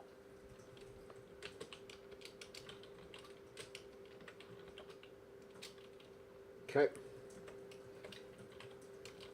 Hans, how you doing? Doing pretty good. How are things? They go. But I've got a little bit of a problem that I might need you to find someone to look into for me. What's that? Well, I've got a friend who's gone missing. I stopped by her place and it looked like some kind of otherworldly creature had torn it apart. Okay. So her name is Yi Kong. I'll give him her name, address, and I guess I'll give him the contact number that I had for her also. Okay. Now, let me know if you can find someone to investigate that a little bit for me. Yeah. Yeah, of course, man. Yeah. Is she important? Well,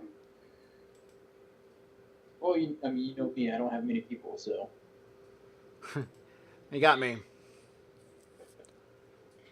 Well, yeah, let me know how much it is. I'll pay for it. You know what? At this point in time, there's no cost, and as soon as there's a cost, I'll let you know. I appreciate you, Hans. Yeah, I appreciate you. Have you heard anything from the bankers? I haven't heard anything, but I'm keeping up with the bills, so I don't know if I'll hear anything until I don't. Okay, and that's fine too. Mr. Scaryface, the guy in the hologram, did anything ever come of that? Oh, out of character. I haven't encountered any of the Tong yet since then. So yeah. Because it's only been like it's been like 2 months since you've actually run into them. So yeah, no. Yeah. No, nothing yet. But I don't know if my disappearing friend might be connected in some way. So I'll see what I can find out. thank you very much. I'm gonna be out tonight, so don't wait up. Okay. Yeah. Yeah, I won't. I promise. You got my number if you need anything. Thank you, friend. All right. So Now- go ahead.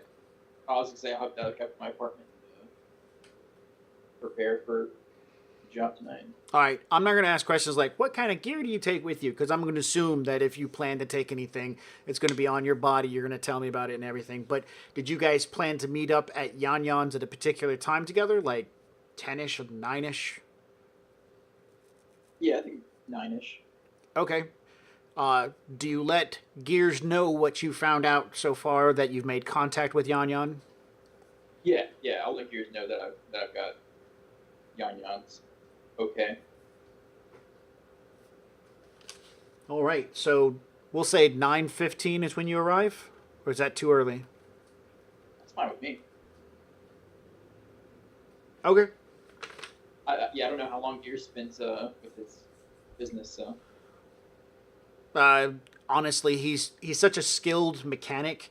He could probably finish it well before that, like 7 or 8 o'clock time frame. Eat dinner, hit the road, haul ass, and still make it to Yan Yan's by like 9:15ish. While I'm driving stuff like that from place to place, I want to try to do what I did before with my computer skills to see if I can find out any information about the whereabouts of Zoe. Sure. Since she hasn't been answering her phone. Yes. All right. Once again, computer plus intuition. Your data processing is your limit, and that is a 5 because your new fancy kung fu phone. Okay, so it was intuition, you said? Intuition plus computer.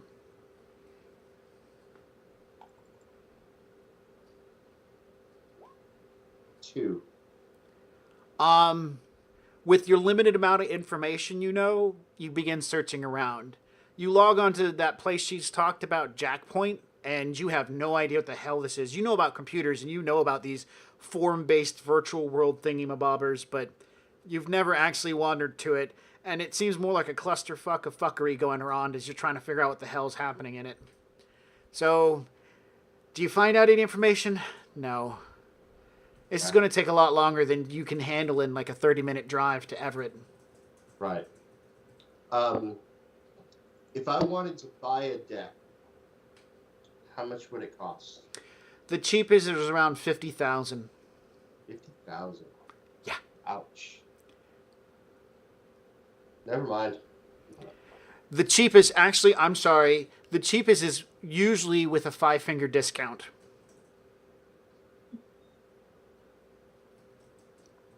I would not be opposed to that. I'm just telling you that the cheapest way is a 5-finger discount. How would I go about stealing a deck from someone?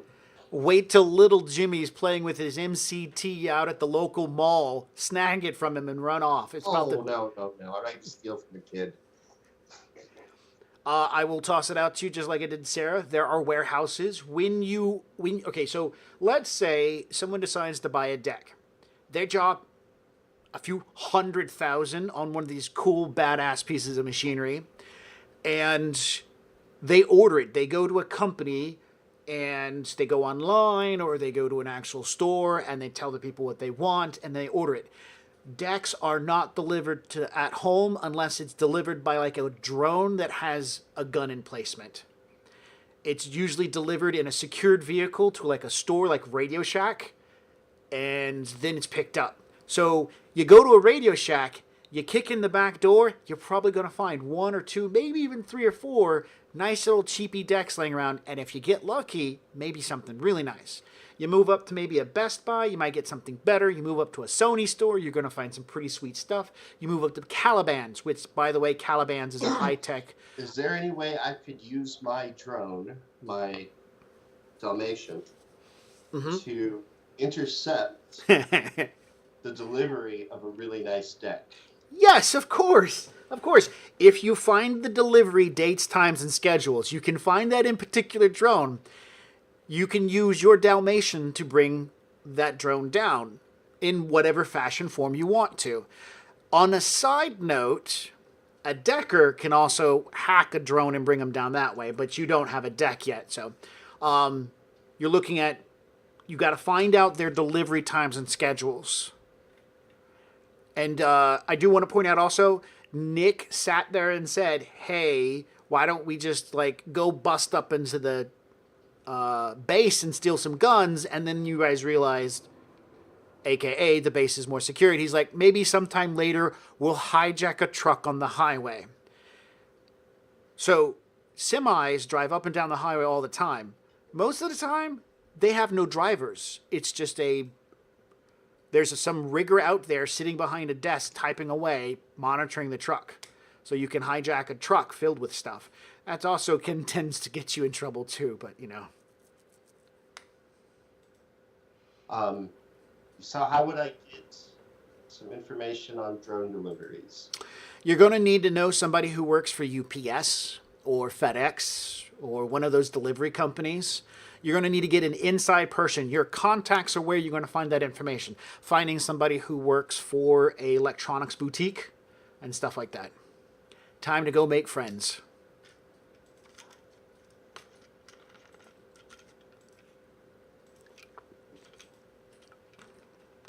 Or you can always talk to a fixer. Fixers know lots of people. Sonny? Yep, that's Okay. correct. I think I might do that. So as you're driving up there and you're trying to figure those stuff out, you send Sonny a text going, hey, I might need a favor sometime. Right. Okay. Okay. So you guys arrive at Yan Yan's. It is within earshot, almost eyesight of the house that is Lino's. I'm assuming you guys are smart enough to approach without driving in front of the Aegis's I wanted camera. to pick up a pair of binoculars Done. before I got there. I think they're probably like 100 yen. Actually, do I even need one? Do I have an app on my goggles that could? Maybe Sure. like ×2 magnification, but you don't really need that because you've got a little flying drone spy that is yeah. really, really fucking tiny. You're right.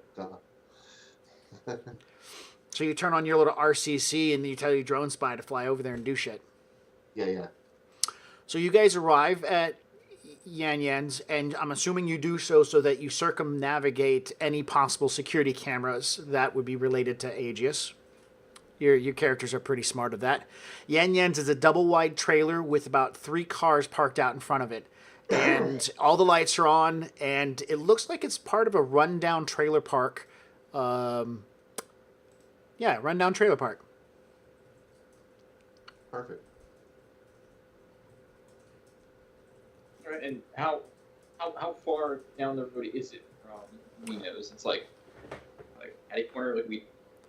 So remember when I described earlier, you guys were sitting on a slight hill embankment. The house was off to your right-hand side, and you were parked on the left-hand side. And I said the road goes up and then curves around. On top of that hill is where the trailer park sits. And Yan Yan's trailer, the back end of that trailer, overlooks down the hill to Lino's house. So you will be looking down at Lino's house. Perfect. Yep. I'll send my fly spy over towards Lino's. And Okay. have a video feed onto, I don't know, some sort of TV or something. Okay, so your RCC device has a Sense link onto it, so that's where so your RCC has a TV on it. Mm-hmm. So, John, you pulled up on your motorcycle right now. Let's see how bad the weather is real quick.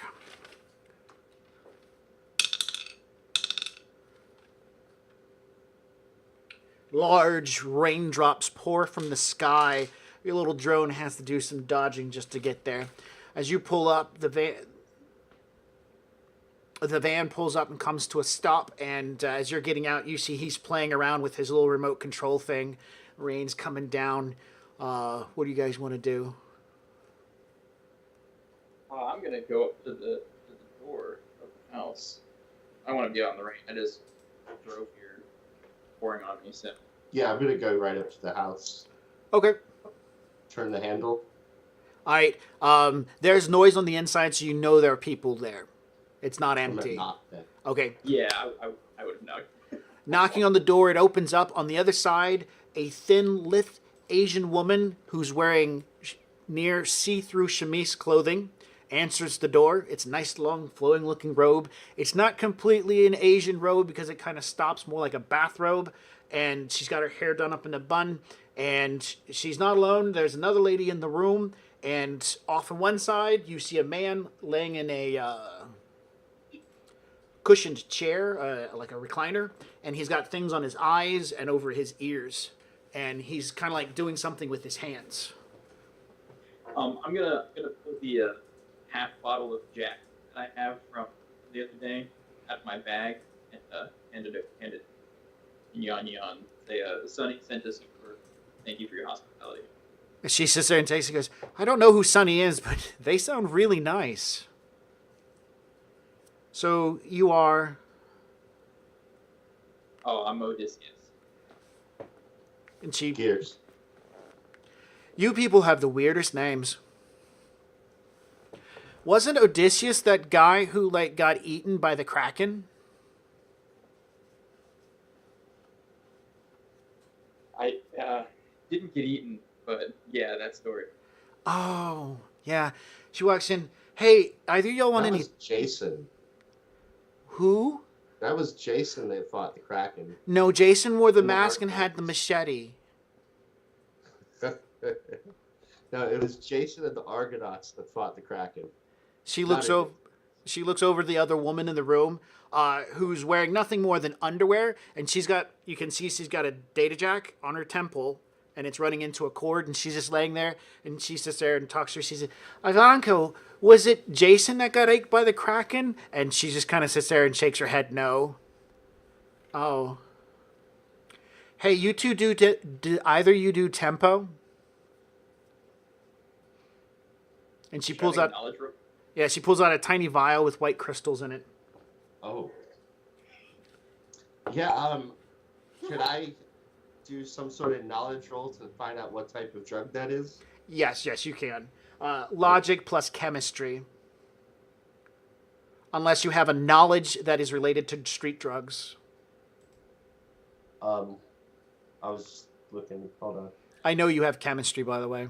Yeah, I do have chemistry, which is not low. No, it's not. Yeah, I'm gonna default on my logic roll to see if I want to take it. Logic. So 11.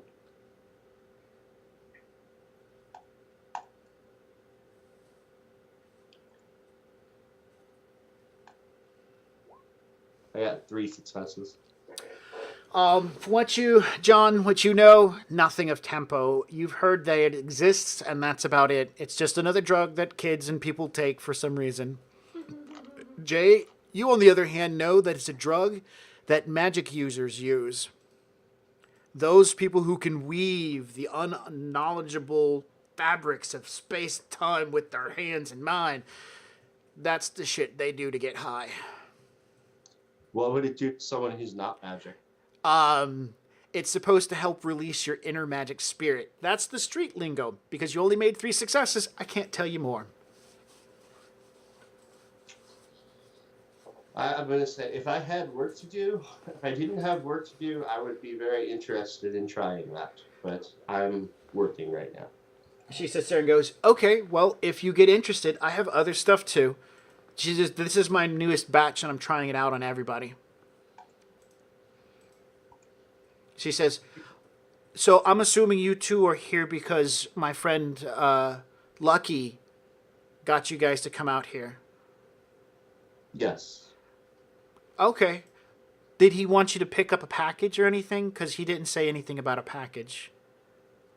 No, we're on here. We're here on a stakeout. Depends. Do you want to say something like that to her? Not stakeout. I don't know. We just need a place to stay for a little while. Yeah. Yeah, he said that might happen, and I was supposed to clear out my back room. So I kind of cleared it out. I'm sorry, it's really still a mess.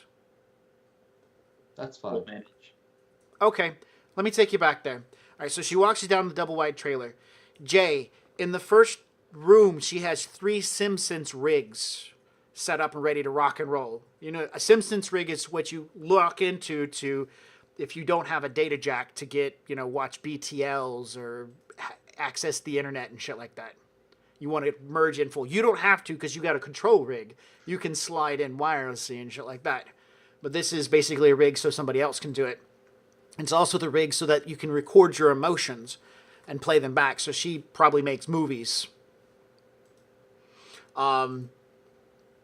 The second room is set up like a small chemistry lab. You see a variety of glass pieces and whatnot, and things cooking away. A microwave and tin plates and all sorts of wonderful stuff that you recognize right off the bat. John, drug room and a computer room. That's about all you got. You get to the back room, there is a mattress piled with some laundry, no sheet on the mattress. There's a back window covered in cardboard. The room has a slight odor to it. There's a bathroom here and some old pizza boxes stacked up near the doorway on top of a filing cabinet with the drawers kind of ajar. The whole room kind of has a smell to it and the carpet's shit and there's like no air moving.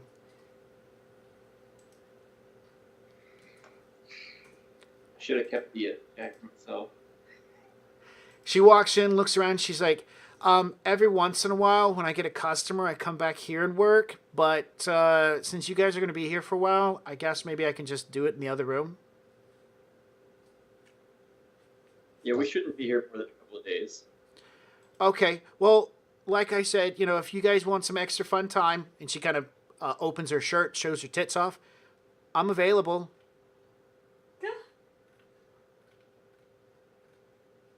Thank you. Maybe later. All right. She'll wave bye and then pull the door shut and walk away. As soon as the door closes, I want to start inspecting the room for any bugs or wiretaps or anything like that. Yeah, I was thinking the same thing. All right. So a physical inspection is a perception plus intuition, and a computer to look around in the matrix using your control rig is going to be computer plus intuition. And by the way, by this time, your fly spy has made it to Lino's house. Okay. I rolled a 3 on the physical inspection. And then the computer inspection was what? Computer plus intuition.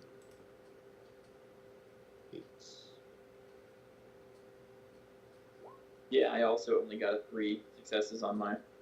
2 on my computer. Okay, so there, as far as Jay, you can tell, there are no silenced or hidden icons in this immediate vicinity. You begin checking around. Her 3 SimSense rigs back there have icons, but they're offline right now. The SimSense rig that's in the front room with the guy in it, you can see that he's online, and right now he's in. Taking part in a sexual SimSense that he's engaged with another partner.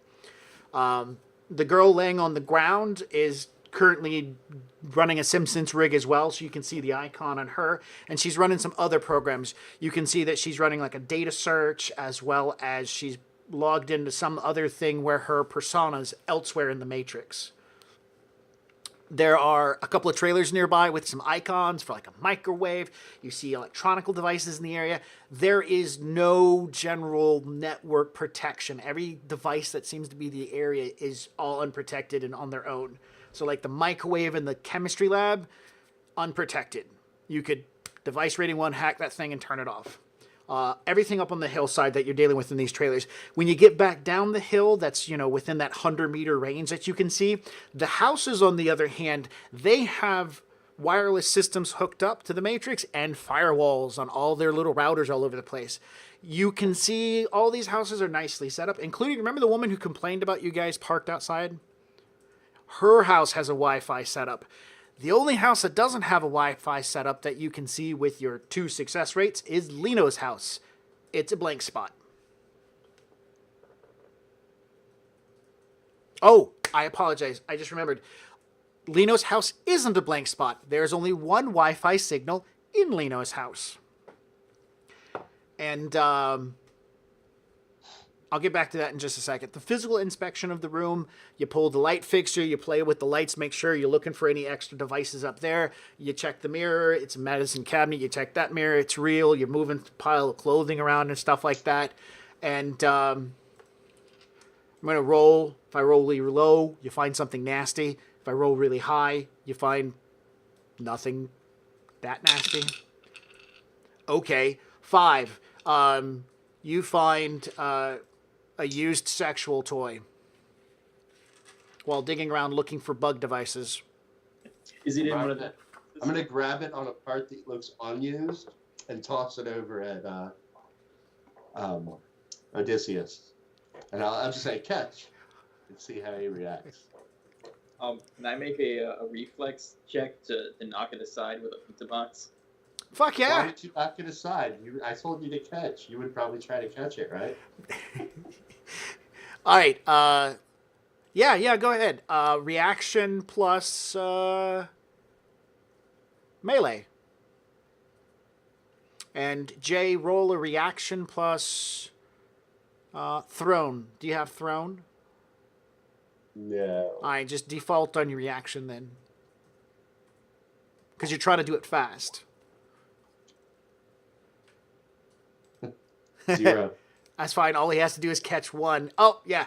Pizza box deflection.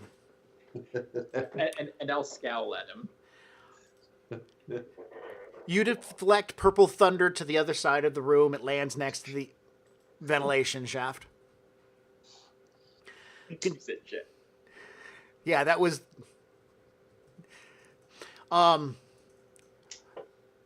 The last thing is, you check pretty much a detailed check the two of you do together, and nah, you don't find anything that would represent a bug pretty good. Now,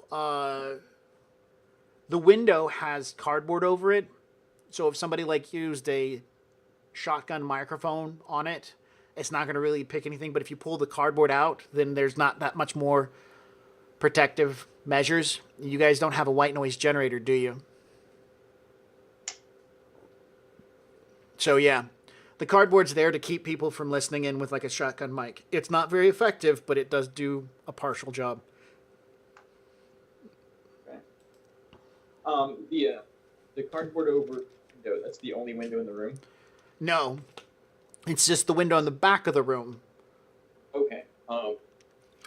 From either window, can we see Lino's house, or is that in front? Just the window with the cardboard over it has goes to Lino's house. Okay. All right, after checking everything, I'm going to get to business. I'll check the monitor. Are there any vehicles in Lino's driveway? Yes, there is 2 vehicles in Lino's driveway. Vehicle number one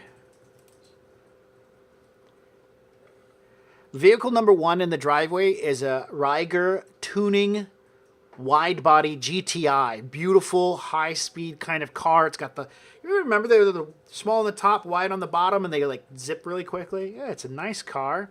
That's in the driveway. And then also there's a Ford Tempo in the driveway as well. The wide body and the Tempo both have a wireless signal, and they're both off. Are there any lights on in the house? Yes. So are there windows that are unblocked that we can see through? At Lino's house, yes, there is. Some of them have curtains, but the Fly Spy could probably get underneath the overhang and start peering through the cracks and stuff like that. Yeah, I'm going to do that. See if there's anyone in there. There is. You find, looking into the front room area after the McFly Spies had a chance to go around dodging the rain, that in the front area, this late at night, there's a really nice big TV, Trivid TV screen, yeah, that has, he'd probably be watching some late night show. You see the kid in question. You have a picture of what Lino looks like, or at least you assume this is Lino. The Wi-Fi signal that you're detecting is coming from Lino. And here's the best part. You can see his phone, by the way, at this point. You're able to recognize his phone in his pocket is off. But the electronic device that is on is around his ankle. Is this like a probation type ankle? It's marked with the city of Seattle probationary ankle bracelet. A nice piece of city jewelry. Okay, we're going to need to do this, say to him, So Odysseus, we're gonna need to do a search to see if he's on house arrest or something, and what his restrictions are. By the Well, I way, think that there's a TV on his RCC, if I didn't mention that yet. So you're watching everything his little drone spy is seeing. we should ask Lucky if Lino needs both his feet. We can ask, but have a feeling that we're supposed to bring him in unarmed. Just for my own knowledge, would I know anything? Would I be able to rig something like that to like make me take it off without someone knowing that I took it off? You're going to need some sort of electronic warfare skill, and you're going to need to get your hands on it. I have electronic warfare. Then the answer is, now you need an RF device. I have RF devices. Then the answer is yes. You can fuck with it. All right. You need to get your hands onto it. And the last piece of information is he's not alone in the house. There's a woman sitting on the couch next to him. How old is she? She looks to be maybe 4 or 5 years younger than him, so she's in her early 20s. He's in his mid-20s.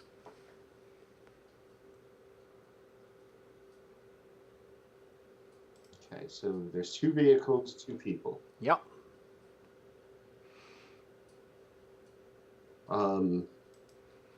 Is there any way for my fly spy to get inside the house? Only if you can find an opening big enough for it to fit through. Well, that's what I'm saying. Can I find an opening big enough for it to fit through? Yeah, I mean, it's a And tiny... I think I'm going to hot sim into it to make it go easier. Okay. Yeah. Okay, so yeah, that gives you bonuses while you do so, and makes your reaction speed increase. So, where are you putting your butt down in this room? On the bed, the pile of laundry. Somewhere high, like a dresser. You're gonna sit on the dresser. Oh, me. Yeah. Oh, I got you. Oh yeah, I'll sit on the bed. Because once you hot sim in, you do this. Right. Yeah, I'm gonna sit in the bed. Or lay down in. Okay. Like I said, the bed is partially consumed with piles of laundry, so you're going to be laying in clothes, unless you push them off onto the floor or something, make like whatever. But you get the idea. And then you pass out onto the bed as you I'm gonna hot warn sim in. you before that, don't try to wake me up. I'm not sleeping. I am working.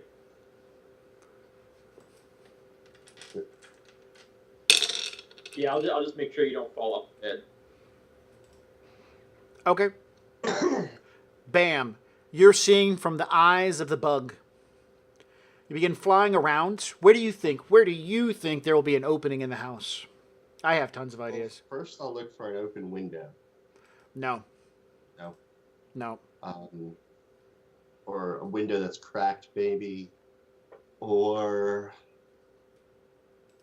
can I slip under the door? Is there a space between the door and the floor? Ooh. No. No. Is there a chimney? No. But there are the pipes that go down and into the water system, but I don't know how well your bug can swim. Yeah, I don't want to risk that. How about like vents or air conditioners or... Houses are designed so that the overhang has a ventilation so that the air in the roof can pass in and out, because as the hot air in the roof expands, it comes out of the roof. So there'll be ventilation that goes into the roof. I'll do that. All right, you will find an opening there. So now you are in the roof. Okay, now I want to... So I'm like in the attic? Yes, and it's really dark in here. Yeah, that could be a problem. I don't know if it has... It does. Oh. It does have it a does light have on a it. light source. Yeah. Okay, I'll turn the light source on. Click. And,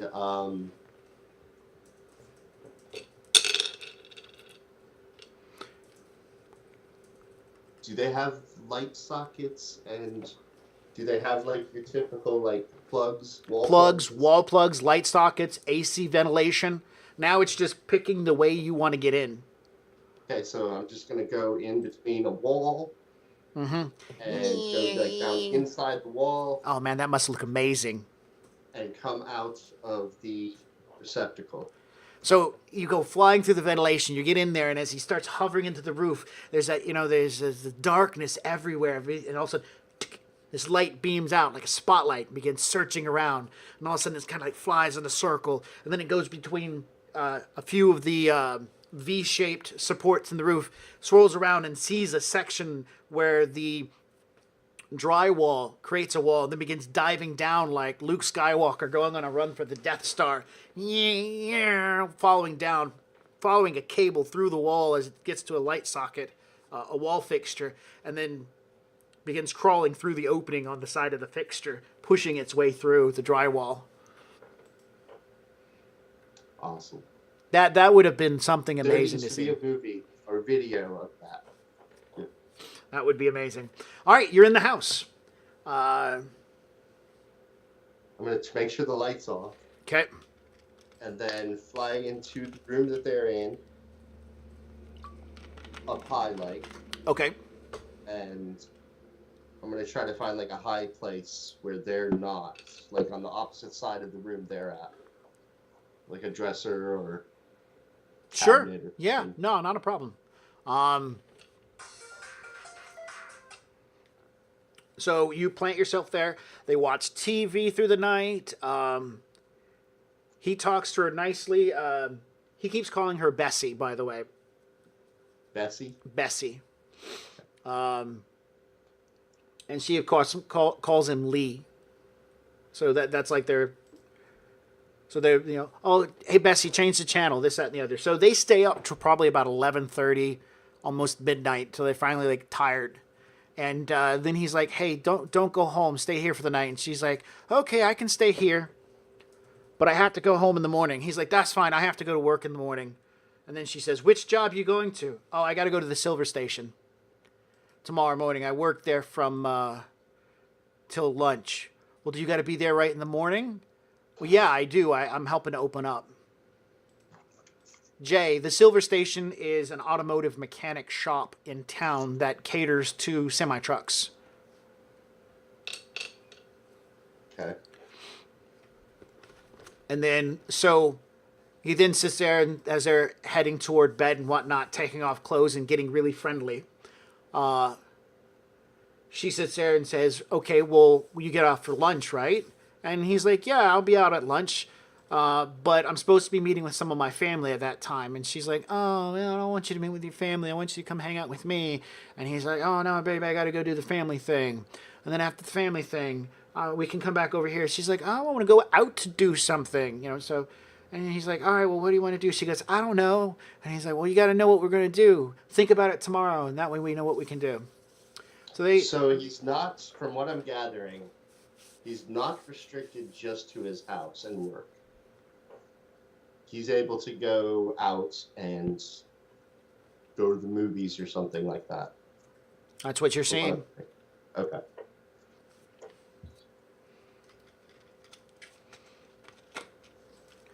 What do you think, John? Because you're watching and hearing all this. Well, I mean, it's apparent that he has more than one job.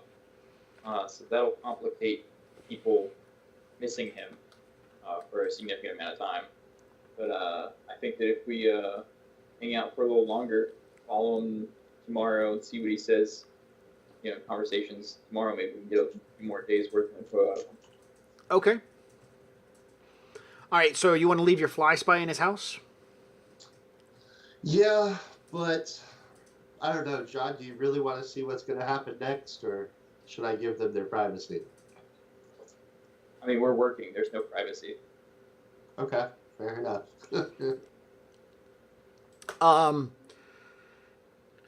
Lino strips down, so does she. They start getting the town on each other. Do either of y'all have any knowledge of criminal activity? Organized crime. Street gang identification. That's the one I'm looking for. Street gang identification. Okay, I've got a 4 on that. Make a logic plus street gang.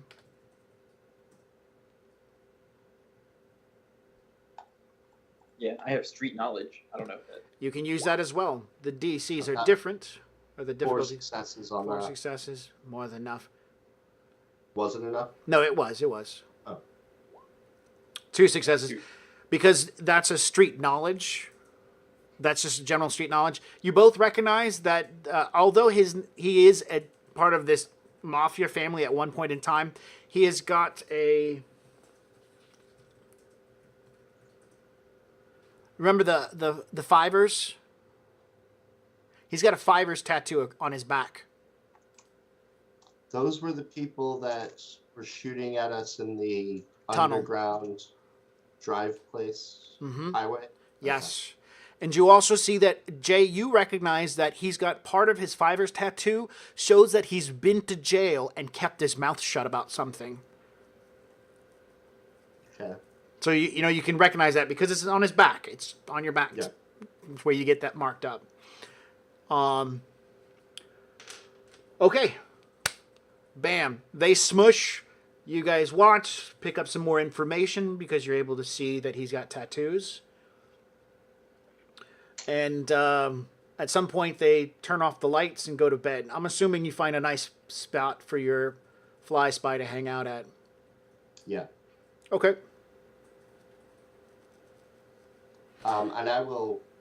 Do I need to remove myself from the hot sim in order to sleep? Yes. It's like a Okay. buzz in your head.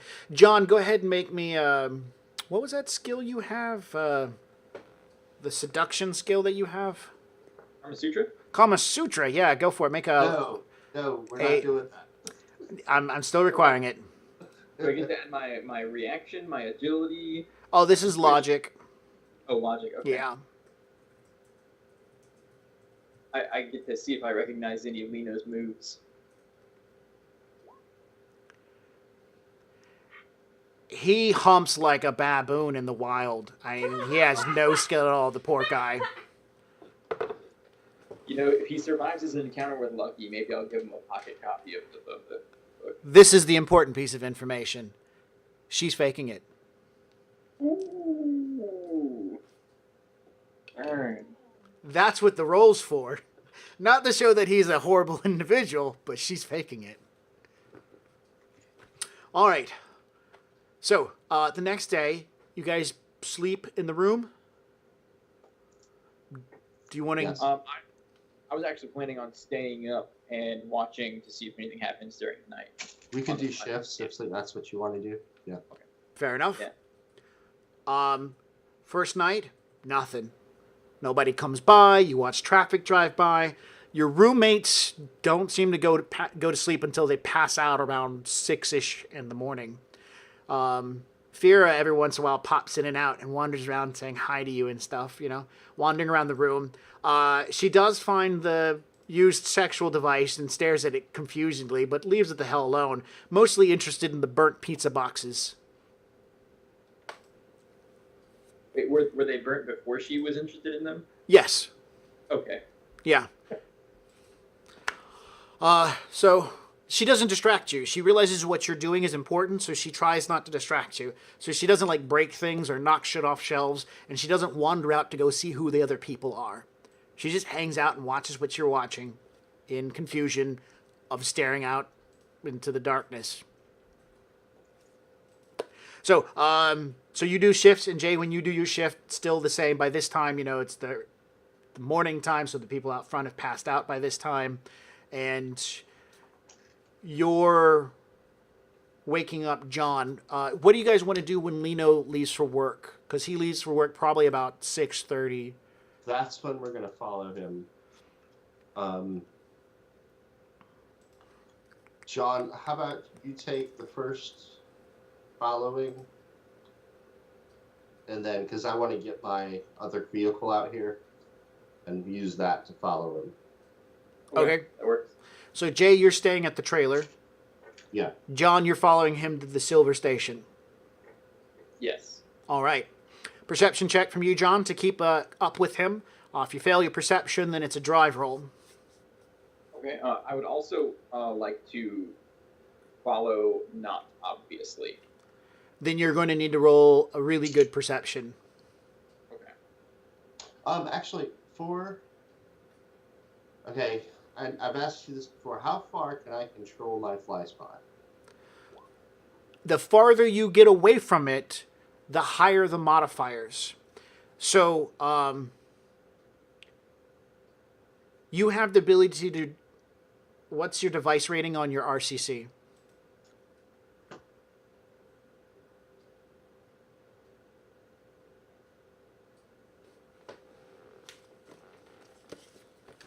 Three for piloting. Device rating. What RCC are you using? It's the MCT fly spot. No, your command console is like a Radio Shack, a CompuForce. Oh, my device rating on my command console is a 3. So you can do one of three. You have two things: sharing or noise reduction. You can put all three of those points into noise reduction or sharing. Sharing allows you to have more programs up and running. Noise reduction means you control stuff farther and farther away. All right. Then we come back to this little chart. Give me 1 second.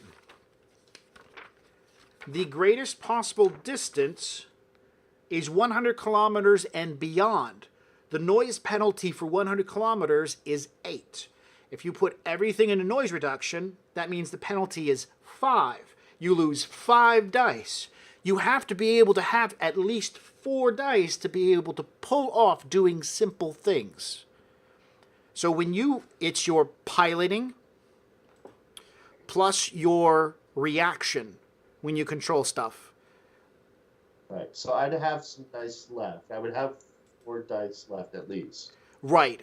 So at 100 kilometers. At 100 kilometers, you can still have your fly spy kind of like hanging out and sending signals back and forth, and you can get it to do Seattle. Over 100 kilometers. Promise you. I mean, that's why when you were out doing stuff earlier, I was like, you have the ability to just tell your car to drive home. It will succeed in doing that. If you hot sim in, remember you get 2 extra dice, and the level of control rig adds extra dice, extra benefits as well, not extra dice. So what I'm going to do is I'm going to fly my little spy onto John's shoulders, and I'm going to say, take care of him, and wave him off. Okay. Good luck. And that's it. And then if I ever need to, I will get in touch with the fly spy. Okay. And as I ride away, I'm wondering to myself, am I taking care of the drone, or is the drone taking care of me? So poetic. All right, so now you need to make a intuition plus stealth, John. Yeah, the 5 successes with my perception. Yes.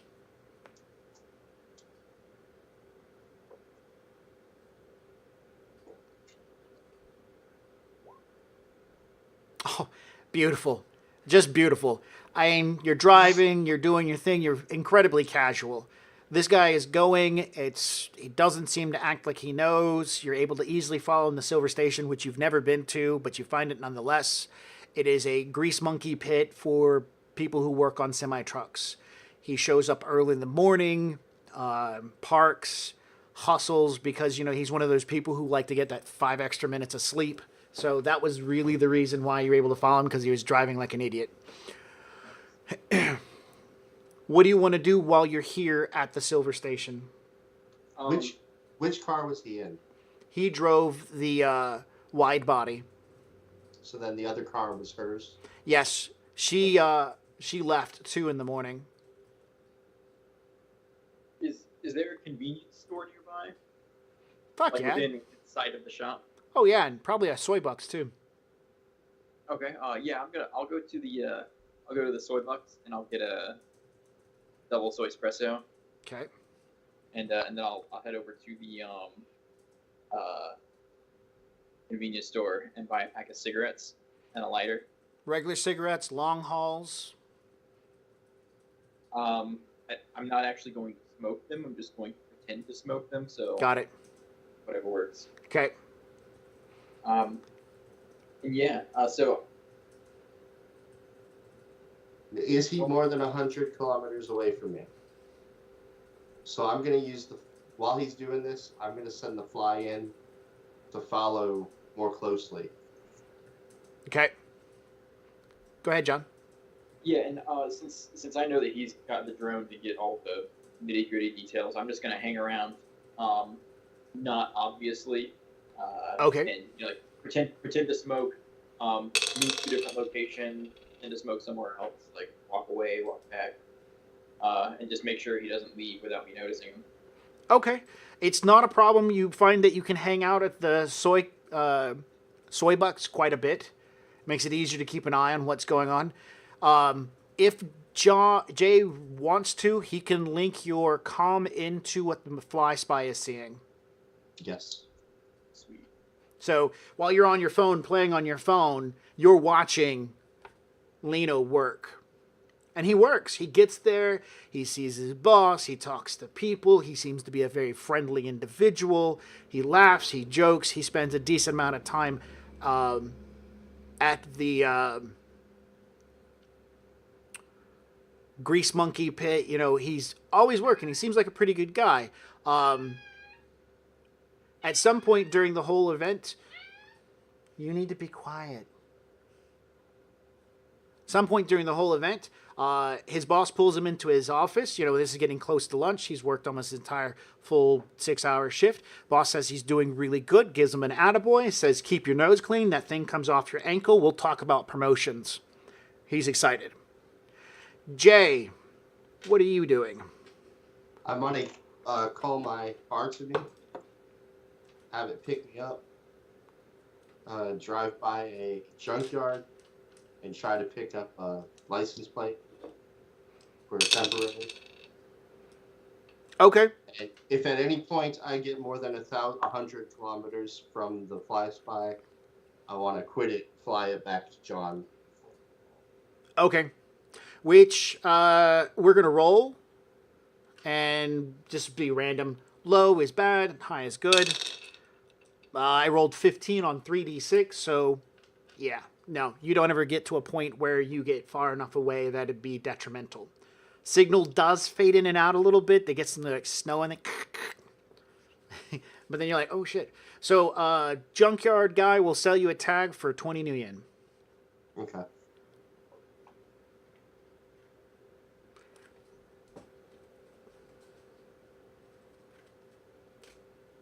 Alrighty then. And then what? Then I'm just gonna wait. I'll head towards the side of town that they're on, and I'll just wait for John to give me the signal that it's my turn. All right. Which is on the north end of the Red Mons near Bellevue, so it's a decent part of the neighborhood. Nowhere near a checkpoint or anything bad, and you know it's not bad. All right, so John, how long do you want to hang out there, doing stuff till win? Well, at any point does Lino give an idea about what time he's going to lunch when his shift is over? Right about 11:45 when he's going to step out. So probably about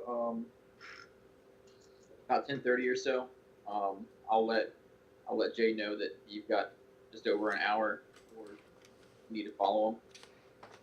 And I'll hang out until I see that Jay is there, and I watch them drive off. Okay.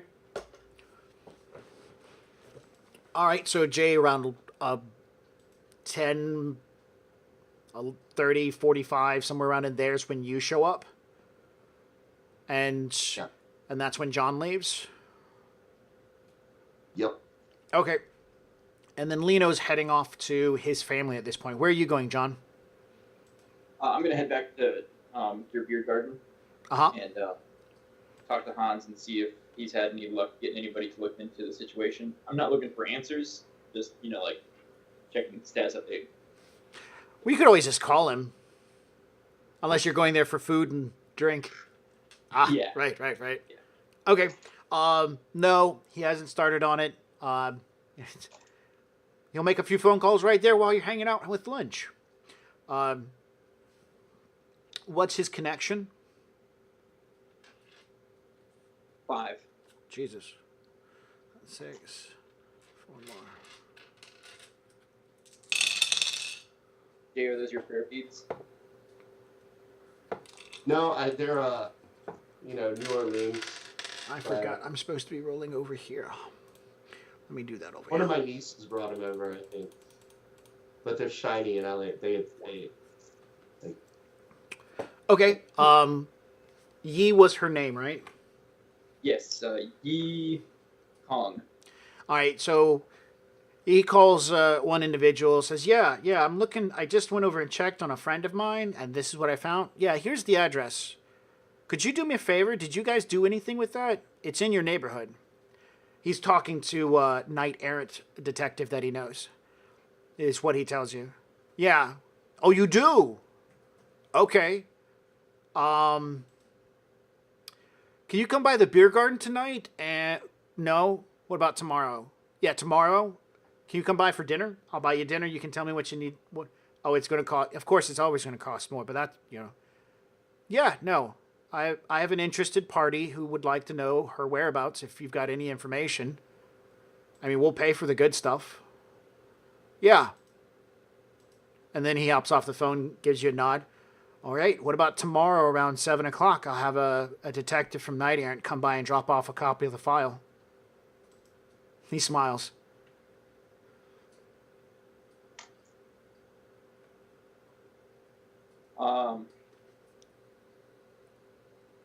Yeah, set up the meeting. I should be able to make it.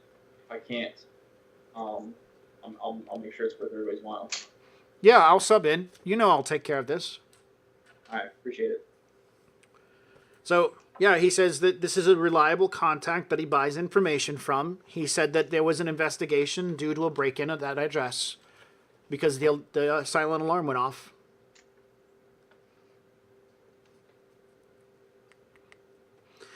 Okay, and that's Sunday at 7? Yes, that would be a Sunday at 7. Sorry, I'm actually taking notes now, so... I appreciate that. Jay, you drive all the way from Everett, the Bellevue, where you're at, all the way down to Auburn. It's a nice long drive, and Lino gets out onto the highway and hauls ass pretty quickly to get there. Let's go ahead and see if there's any complications. Nope, no complications. Everything goes fine. Gets on the highway, drives real quick, gets off the highway, turns around, drives a little while, and then ends up driving into a nice part of the Auburn neighborhoods, into some secluded suburbia places with cameras and gates. And it's gated, so I would have to go through the gate to follow him, right? Yes, you would. Okay, at that point, I'll just release my fly spy to follow him.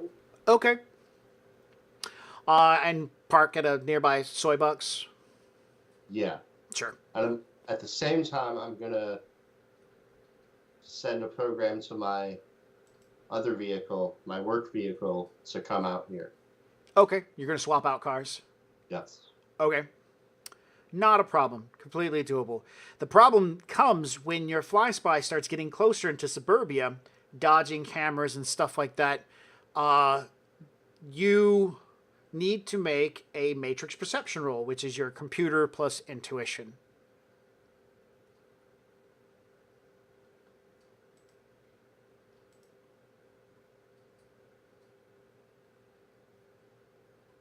Oh my goodness. All right. I'm That's assuming not a fail. I mean, it's not a glitch. it. What are you talking about? Four of those are. It is a glitch. It is a glitch. Okay. It's a critical glitch. It's a critical glitch because you made no successes and all ones. Yep. All right. Are you simmed in? No. Okay.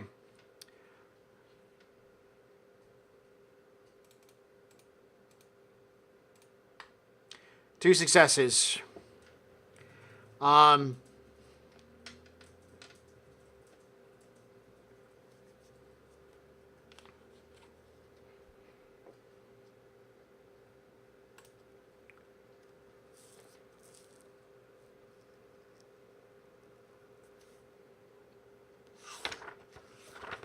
And that would be...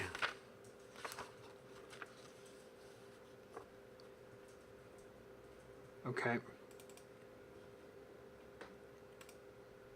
Yay! Alright, roll logic plus the firewall on your drone. Logic plus the firewall on my drone. I don't know what the firewall would be. It's equal to the firewall on your RCC, which is probably like a 4.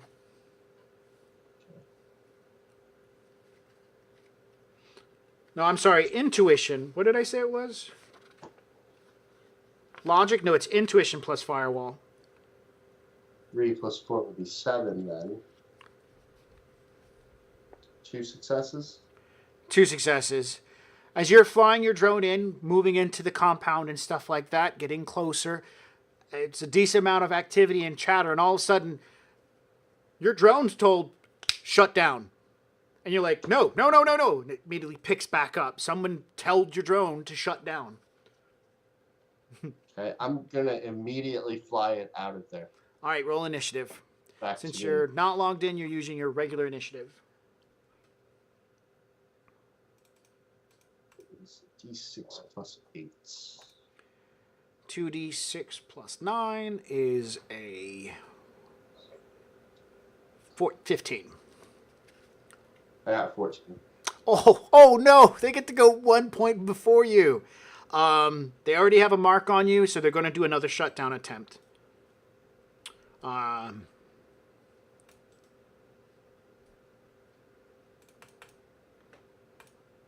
1 success. Intuition plus firewall. What's that? You have to roll intuition plus firewall again.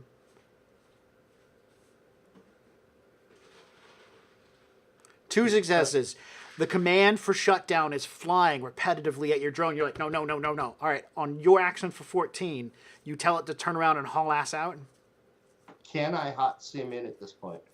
I do believe hot simming in takes a complex action, and that would be your whole action.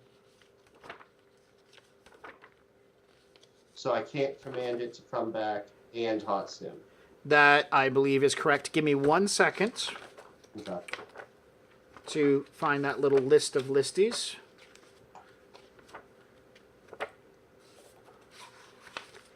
It's after the skills.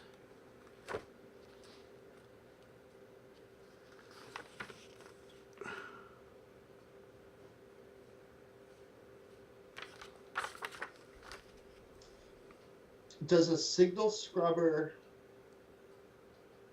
Would a signal scrubber help in my situation? No, because right now I'm assuming your noise reduction is at 3, and I'm not setting the noise anywhere above 3. So, see, what it is you failed to perceive that there was a persona or someone actually watching the area who stealthed. He saw you come in, and I'm assuming that you were stealthed. So when he saw you come in, he succeeded in noticing your stealth drone. And so he immediately put a mark on it. And then he immediately started telling it to shut down. And so he's not that skilled. He's only got 6 whole dice to play with. Right. But he's still giving that command. And, It is a complex action to jump into your rig. okay. And then electronic warfare, will that help me at all? It will allow you to do some abilities. Like, if you wanted to, you can attempt to...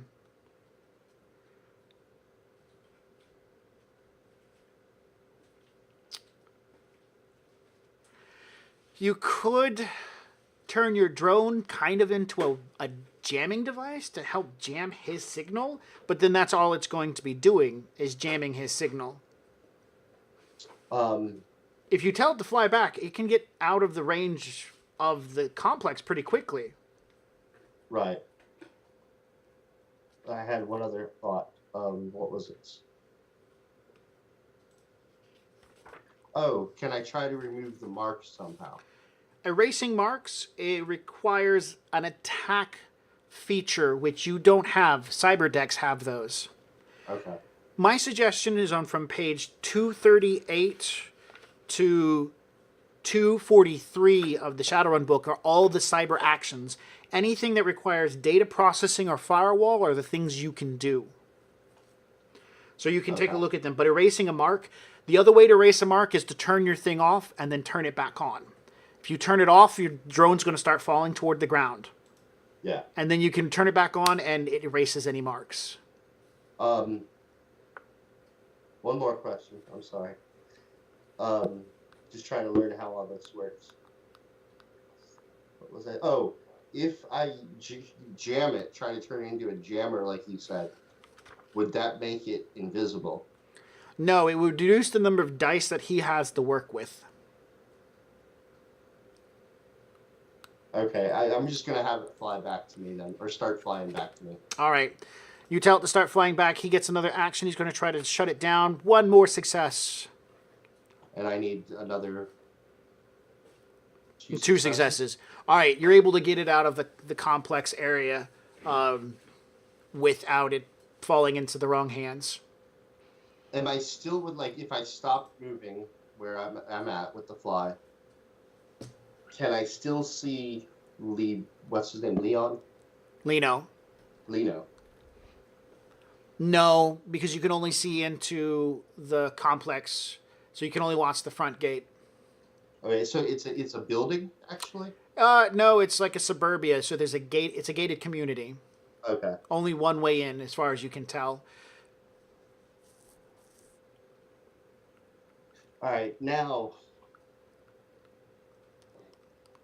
is there any way I can make it more stealthy and try to fly in again? Or make it invisible?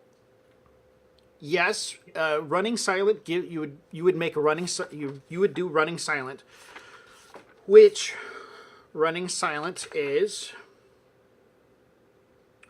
an opposed computer plus intuition versus the other person's logic and sleaze. So you'd roll computer and intuition, which I assumed you were making just a few attempts to go in stealthily, and then he would be making a logic plus sleaze to catch you again. Okay, I'm going to do that. So, intuition you said, right? Yes. God damn it. Successes. Not a glitch, though. It's not a critical glitch. It's not a glitch. It's not a glitch at all. So, yeah, it's only 3. Okay. Yeah, you start flying it back in, and you can definitely see that the persona or the spider is watching your icon as it gets closer. Can I use an edge to reroll that? Yes, you can. 1 success. Since you're using an edge, you can reroll that 1 dice that became up a 6. Reroll the 1 The 1 die that was a 6. Okay, so still only 1 success.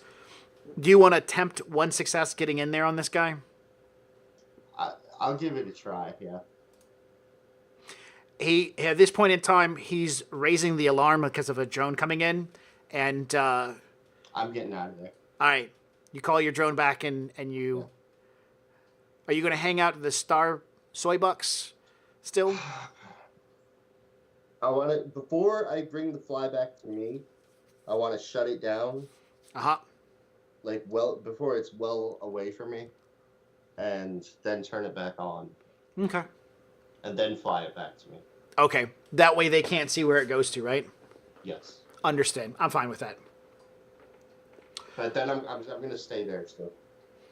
All right. I want to stay somewhere where I can watch the gate and watch for his vehicle. You're going to need to make a perception check then. So it's perception and what? Intuition.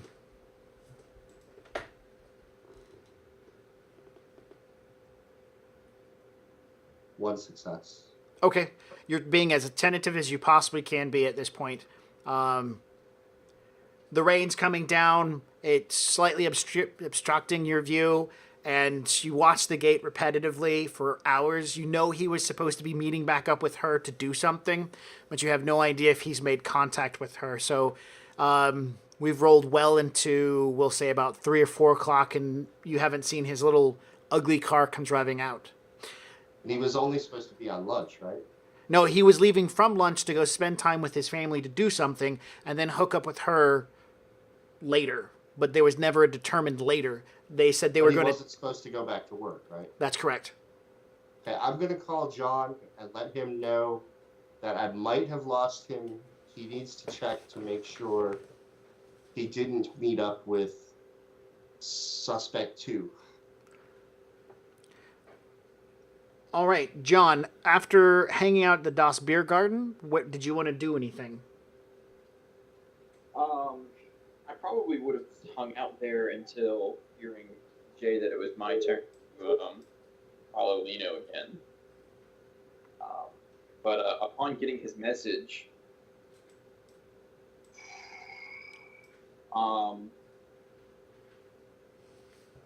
she said that she said that he wanted to go out.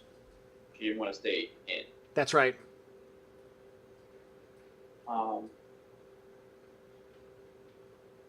I guess I'll let Gears know I'm heading back to Yanya. Okay. See if I can get on. And I don't know if I see anything. Okay. Alrighty then. We will fast forward back to Yan Yan's. Jay, you're still sitting there. It's now about 4:15ish when you get a message saying he's arrived at Yan Yan's. And great news, the Tempo is parked outside of Lino's house. But not the wine. That's right. And the light rain covers the area. You're able to definitely see that there's a light on in the house, so you think she might be there, unless she came in and dropped stuff off. So what do you guys want to do? I'm just gonna wait there because maybe he hasn't left yet. So. And I'm gonna keep watching the house. Okay. Until something happens. Well, then, good news. Something does happen. Another car pulls up, and it's a beautiful car. Nice stainless steel body. The DeLorean pulls into the driveway at an angle. As she comes out, she's got her arms crossed, and she looks kind of pissy from where you're at. But you see the driver's side opens up, but Lino doesn't get out. Some other dude gets out. And she walks up. They kind of talk for a minute or two. And then you can kind of see she's making some gestures for him to come into the house. And he says to the car and, this, that, and the other. And she says, she seems to turn him away. He shrugs and climbs back into his sweet-ass car and starts to drive off. They were too far away for me to try and recognize this guy. Or do you have any kind of optical lenses or adept abilities that allow you to? Let me check just to make sure. None of my guns have scopes on them. Ambidextrous doesn't help. No, and I don't have any magnifying lenses or anything. Okay. What about you saw a lot of tech crap out in the other room? Yan's shit. Yeah. Can I make a roll to see if I found any binoculars or anything? Sure, perception, but you haven't sorted through and wandered through their crap, You just kind of passed by it. So yeah, make a perception roll.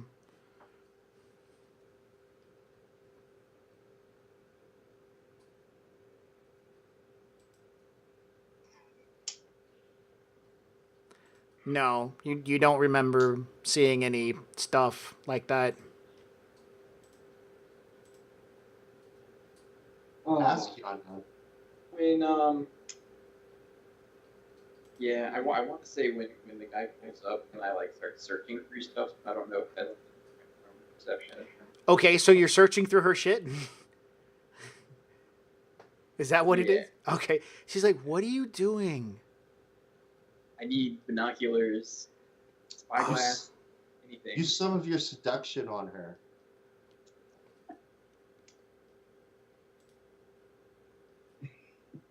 I'm not gonna resort to seduction yet. She sits there and goes, "We don't use that kind of stuff here. We don't need tools that bind us to the world. We use things that set our spirits free. Both the sim rigs and Tempo and Novacoke help us all find a new way to see the world."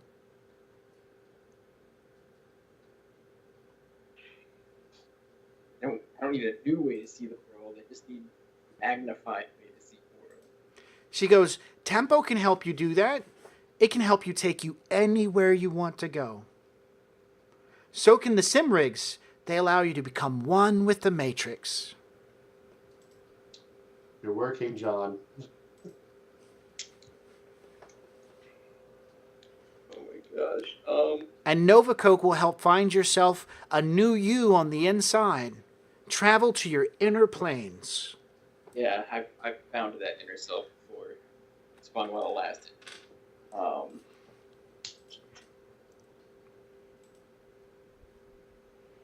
Okay. So I don't feel like I'm gonna anywhere with her. I need to. She was visually not happy. The arms crossed. Yes. She was trying to convince this person to stay at the house because she didn't want to leave. So I'm assuming that she's waiting to hear from Lino to either see where to meet him or for him to come back to the house and then go out together. Yep. So I'm gonna stay. I'm gonna stay and keep watching the house. Okay, are you going to inform Jay of what you found? Yeah. I'm gonna let Jay know that some guy in the DeLorean showed up. Pretty sure it wasn't Dr. Brown. I was gonna ask, was he wearing a vest, an orange vest? All right. It didn't hover in either. It was on wheels. Nice.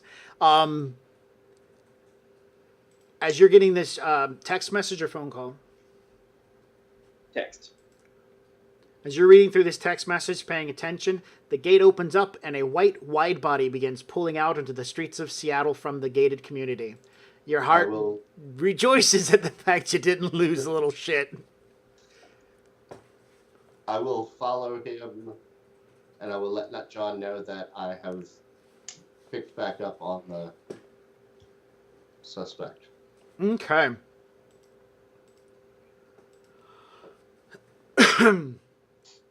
All right, so we're going to fast forward. He gets, at some point, back up to the house and hooks up with Bessie. And they head out onto the town. You guys want to tail them? Yeah, so I'm going to suggest to Gears that I tail them and he tails me. And if I feel like I've been following them for too long, I'll let him know he can take over and we'll kind of like flip-flop so that way neither of us is behind him too long. Sounds like a plan. When Okay. he's in the lead, I'm going to have the fly spy with him. Okay. You could also sit there and just leave the fly spy with them. I mean, as long as it can land on whatever vehicle they've got, it can kind of stick up. It doesn't have magnets, but I mean, maybe. I don't know. It's you guys, however you want to take it, but yeah. I mean, I don't know where they're going. They might be going out of town for a little bit. That's true, and then all of a sudden, fly spy is useless. Right. No, they go to the mall, and they wander the mall for a while, doing young adult things, going to bookstores and going to clothing shops and shopping. You see she's spending his hard-earned money. Money. Happily, he follows her around and does these shopping things, and you can tell, I'm sure you guys are following after, I saw some really good stealth rolls from earlier. He goes along with it. Go ahead. Sorry, Max. You said they go to a bookstore? A bookstore. While I'm keeping eyes on them, I'm gonna try and pick up a pocket copy of the Kama Sutra. Okay. Yeah. You need that. Well, he needs it, so You're gonna slide it into his bag. I'll find a way to get it to him. Okay. When we get him, Be like, here, you need this. By the way, Betsy's faking it. Sorry. Yeah. All right. And I want my fly spy to follow close enough to be able to hear anything they talk about. They talk about family affairs and dealing with family and his work, and he mentions that promotion thing from earlier. So yeah, just casual conversation, nothing that would tip you off. She does ask about his next, what does he have to work tomorrow, and he says, I've got to work both jobs. And she says, well, when do you? Because he says, I work the Silver Station in the morning, and then after that I go to the Greater Clothing Store in Tacoma. And so he's going to be at work all day. And she's like, oh, darn. And so, yeah. And then that night, they head back. You guys follow. You guys are doing just fine. They get back to the house.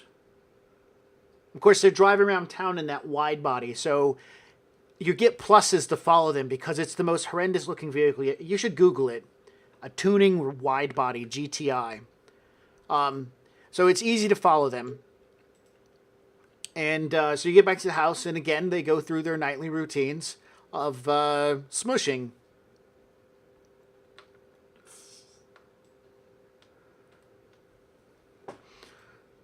I'm giving them a moment to look at the horrendous car.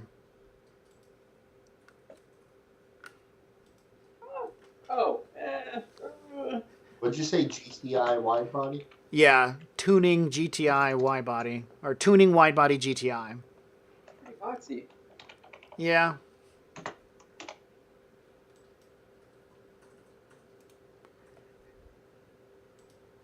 Oh, no, that's not it. It don't look that bad. Fair enough. Everybody has their own taste. I personally don't find it attractive.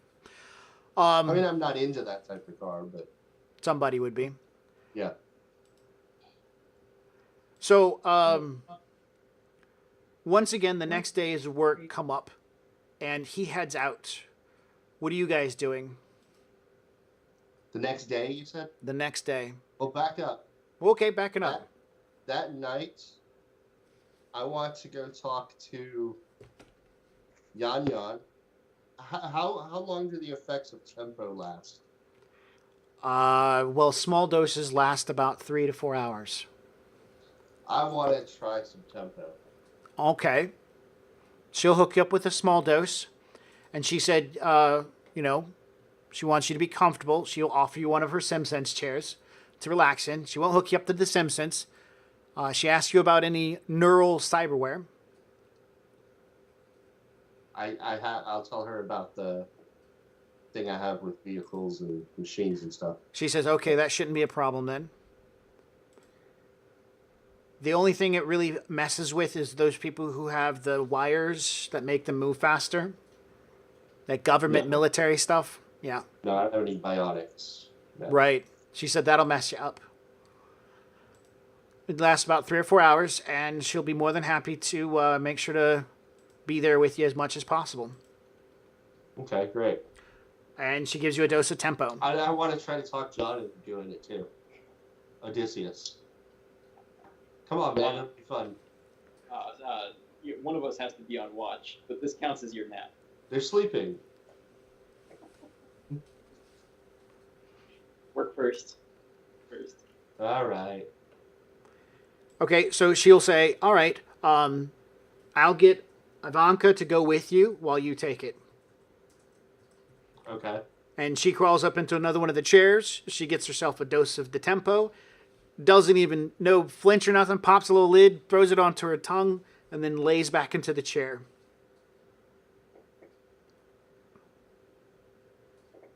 Okay. I'm just going to wait and see what happens. I'm all about... With Ivanka, or are you going to take it? I mean, describe it. Oh, yeah. All right.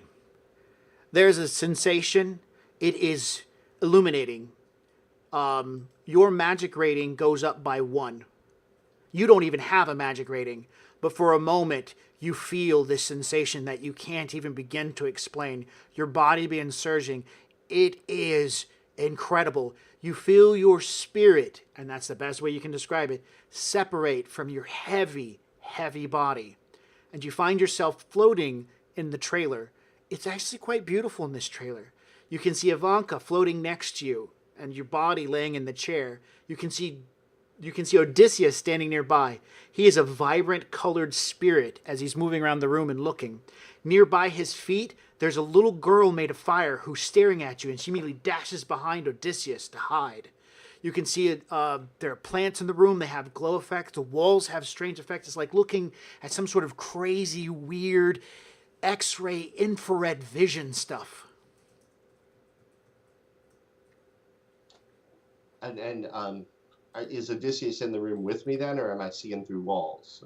No, he's in the room. I'm assuming you're in the room watching everybody. Yeah. Yeah, and Odysseus is in the back room watching Lino's house. Okay. So he's not in the... Yeah, he's not in the room with you. He's in another room watching Lino's house on call. Yeah, then in that case, like I said, this is an experiment, so I'm not going to try to do anything special. Okay. I'm just observing what happens to me. The girl Ivanka floats up to. She is just like you. She's butt-ass naked. There's no clothes, no coverings. You can see that Odysseus and people who are still not whatever you don't know how to describe it. They're wearing clothes. Even the little fire girl looked like she was wearing clothes, but you guys, no clothes. She sits there and says, "Where do you want to go?" And you hear her voice. It like echoes. It's musical. It's amazing. It makes you feel hearing the sound of her voice. Where do I want to go? Your voice echoes. It feels amazing to hear your own voice. I want to go out to the ocean. All right, she grabs your hand, and you've gone in the Matrix, and you've kind of like soared around and saw how the VR shit works. This is fucking phenomenal. You fly at speeds you've never known. You see the ground speeding underneath you, and after a moment passing through rain clouds filled with a variety of strange swirling masses. The two of you, Ivanka and yourself, are at the beach on the docks in Seattle rain next to the ocean, which looks like vibrant, beautiful colors, rainbows scattering in all places. And as every raindrop makes a ripple of multiple colors. Cool, man. She nods. Very cool.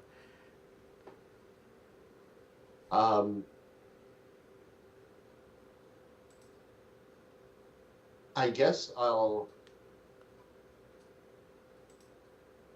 kiss her or something. All right.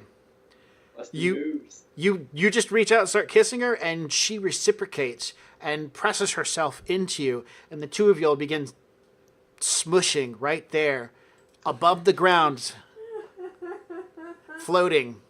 Oh my god, this is so weird.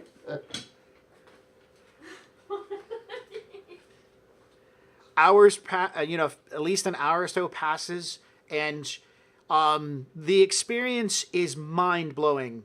You've been high when you've had sex before. You've done drugs and other things, but the tactile sensations that you're feeling are at no describable level. And it's so undescribable that you gain 2 karma for doing it. All right.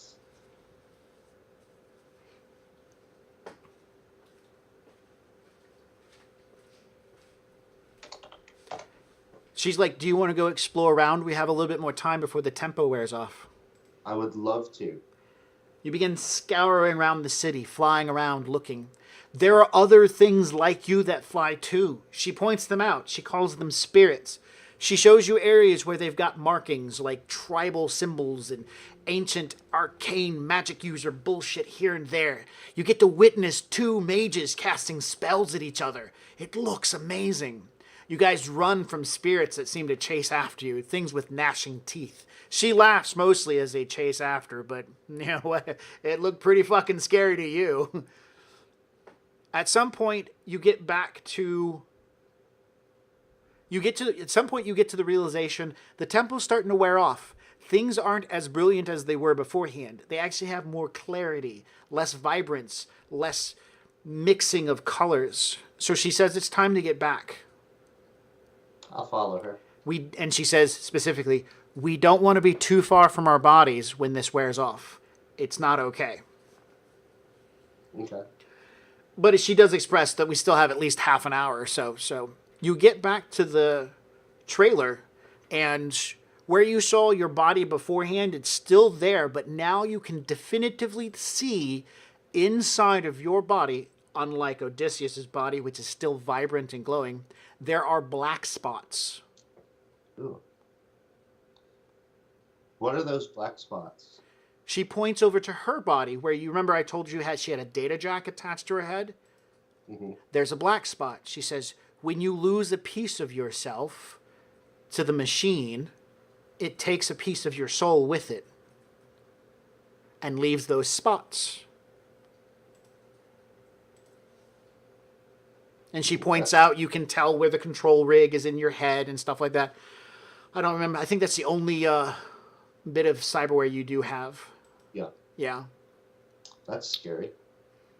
Yep. And it's pitch black, like no color, no light, no nothing. Looks kind of like a spider web in your head. Okay. I'm done with this now. She's like, well, you have to get into a bad trip. I'm not liking this. Yeah. Spider webs in my head.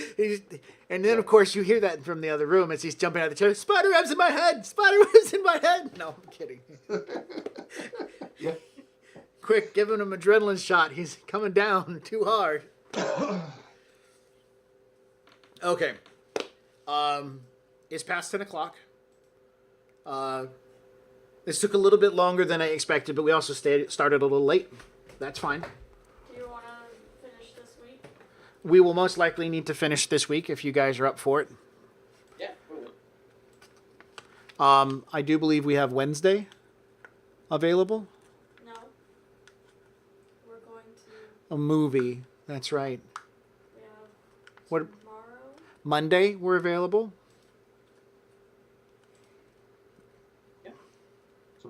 Tomorrow. Yes. So yeah.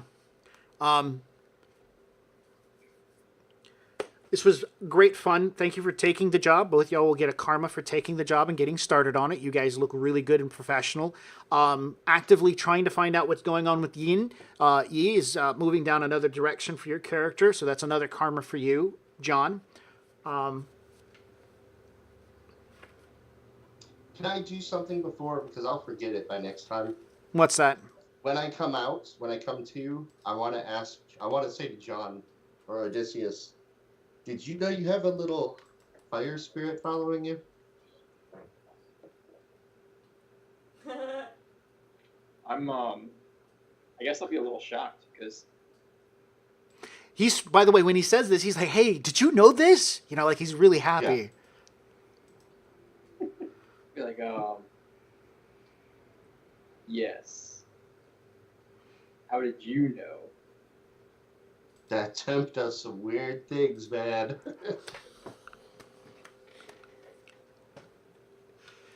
You'll have to tell me about it after I do that. All right. Yeah. Very cool. Jay, we need to, before we end, we need to do the addiction rolls for tempo because you did your first hit. Okay. Oh, let me find it again. Interesting enough, tempo is very addictive to non-spellcasting, non-magic attributed individuals, but it's That not makes as sense. effective for those who have magic themselves. Because I now want to do it for real. Yeah, you know what? If there was a drug out there that allowed me to astrally project and see the world in that weird, I would. Yeah, that's happening. Yeah. I mean, I don't do drugs, but that sounds like one of those better than life moments. Yeah, same here. Okay, it is both a psychological and a physiological, so you have to roll twice. First one is the logic and your will, and the second one is your body and will. So the first one, logic and will. Okay, so 8s for my logic and will. I rolled a 3. Great, that's good. And then the other was body and will. Yes. That's not so good. 3. Oh, yeah, you did fine. You did fine. Okay, so let's figure this up. 11. Uh-huh. Okay.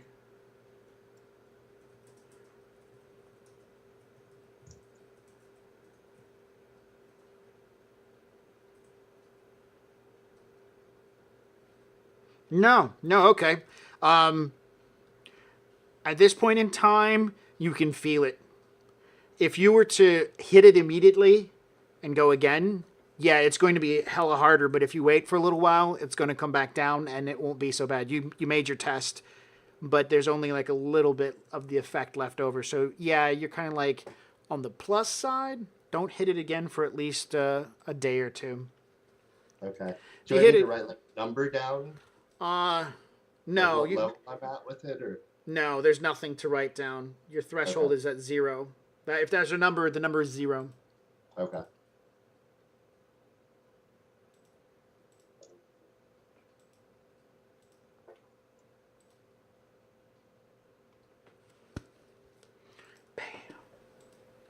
Awesome.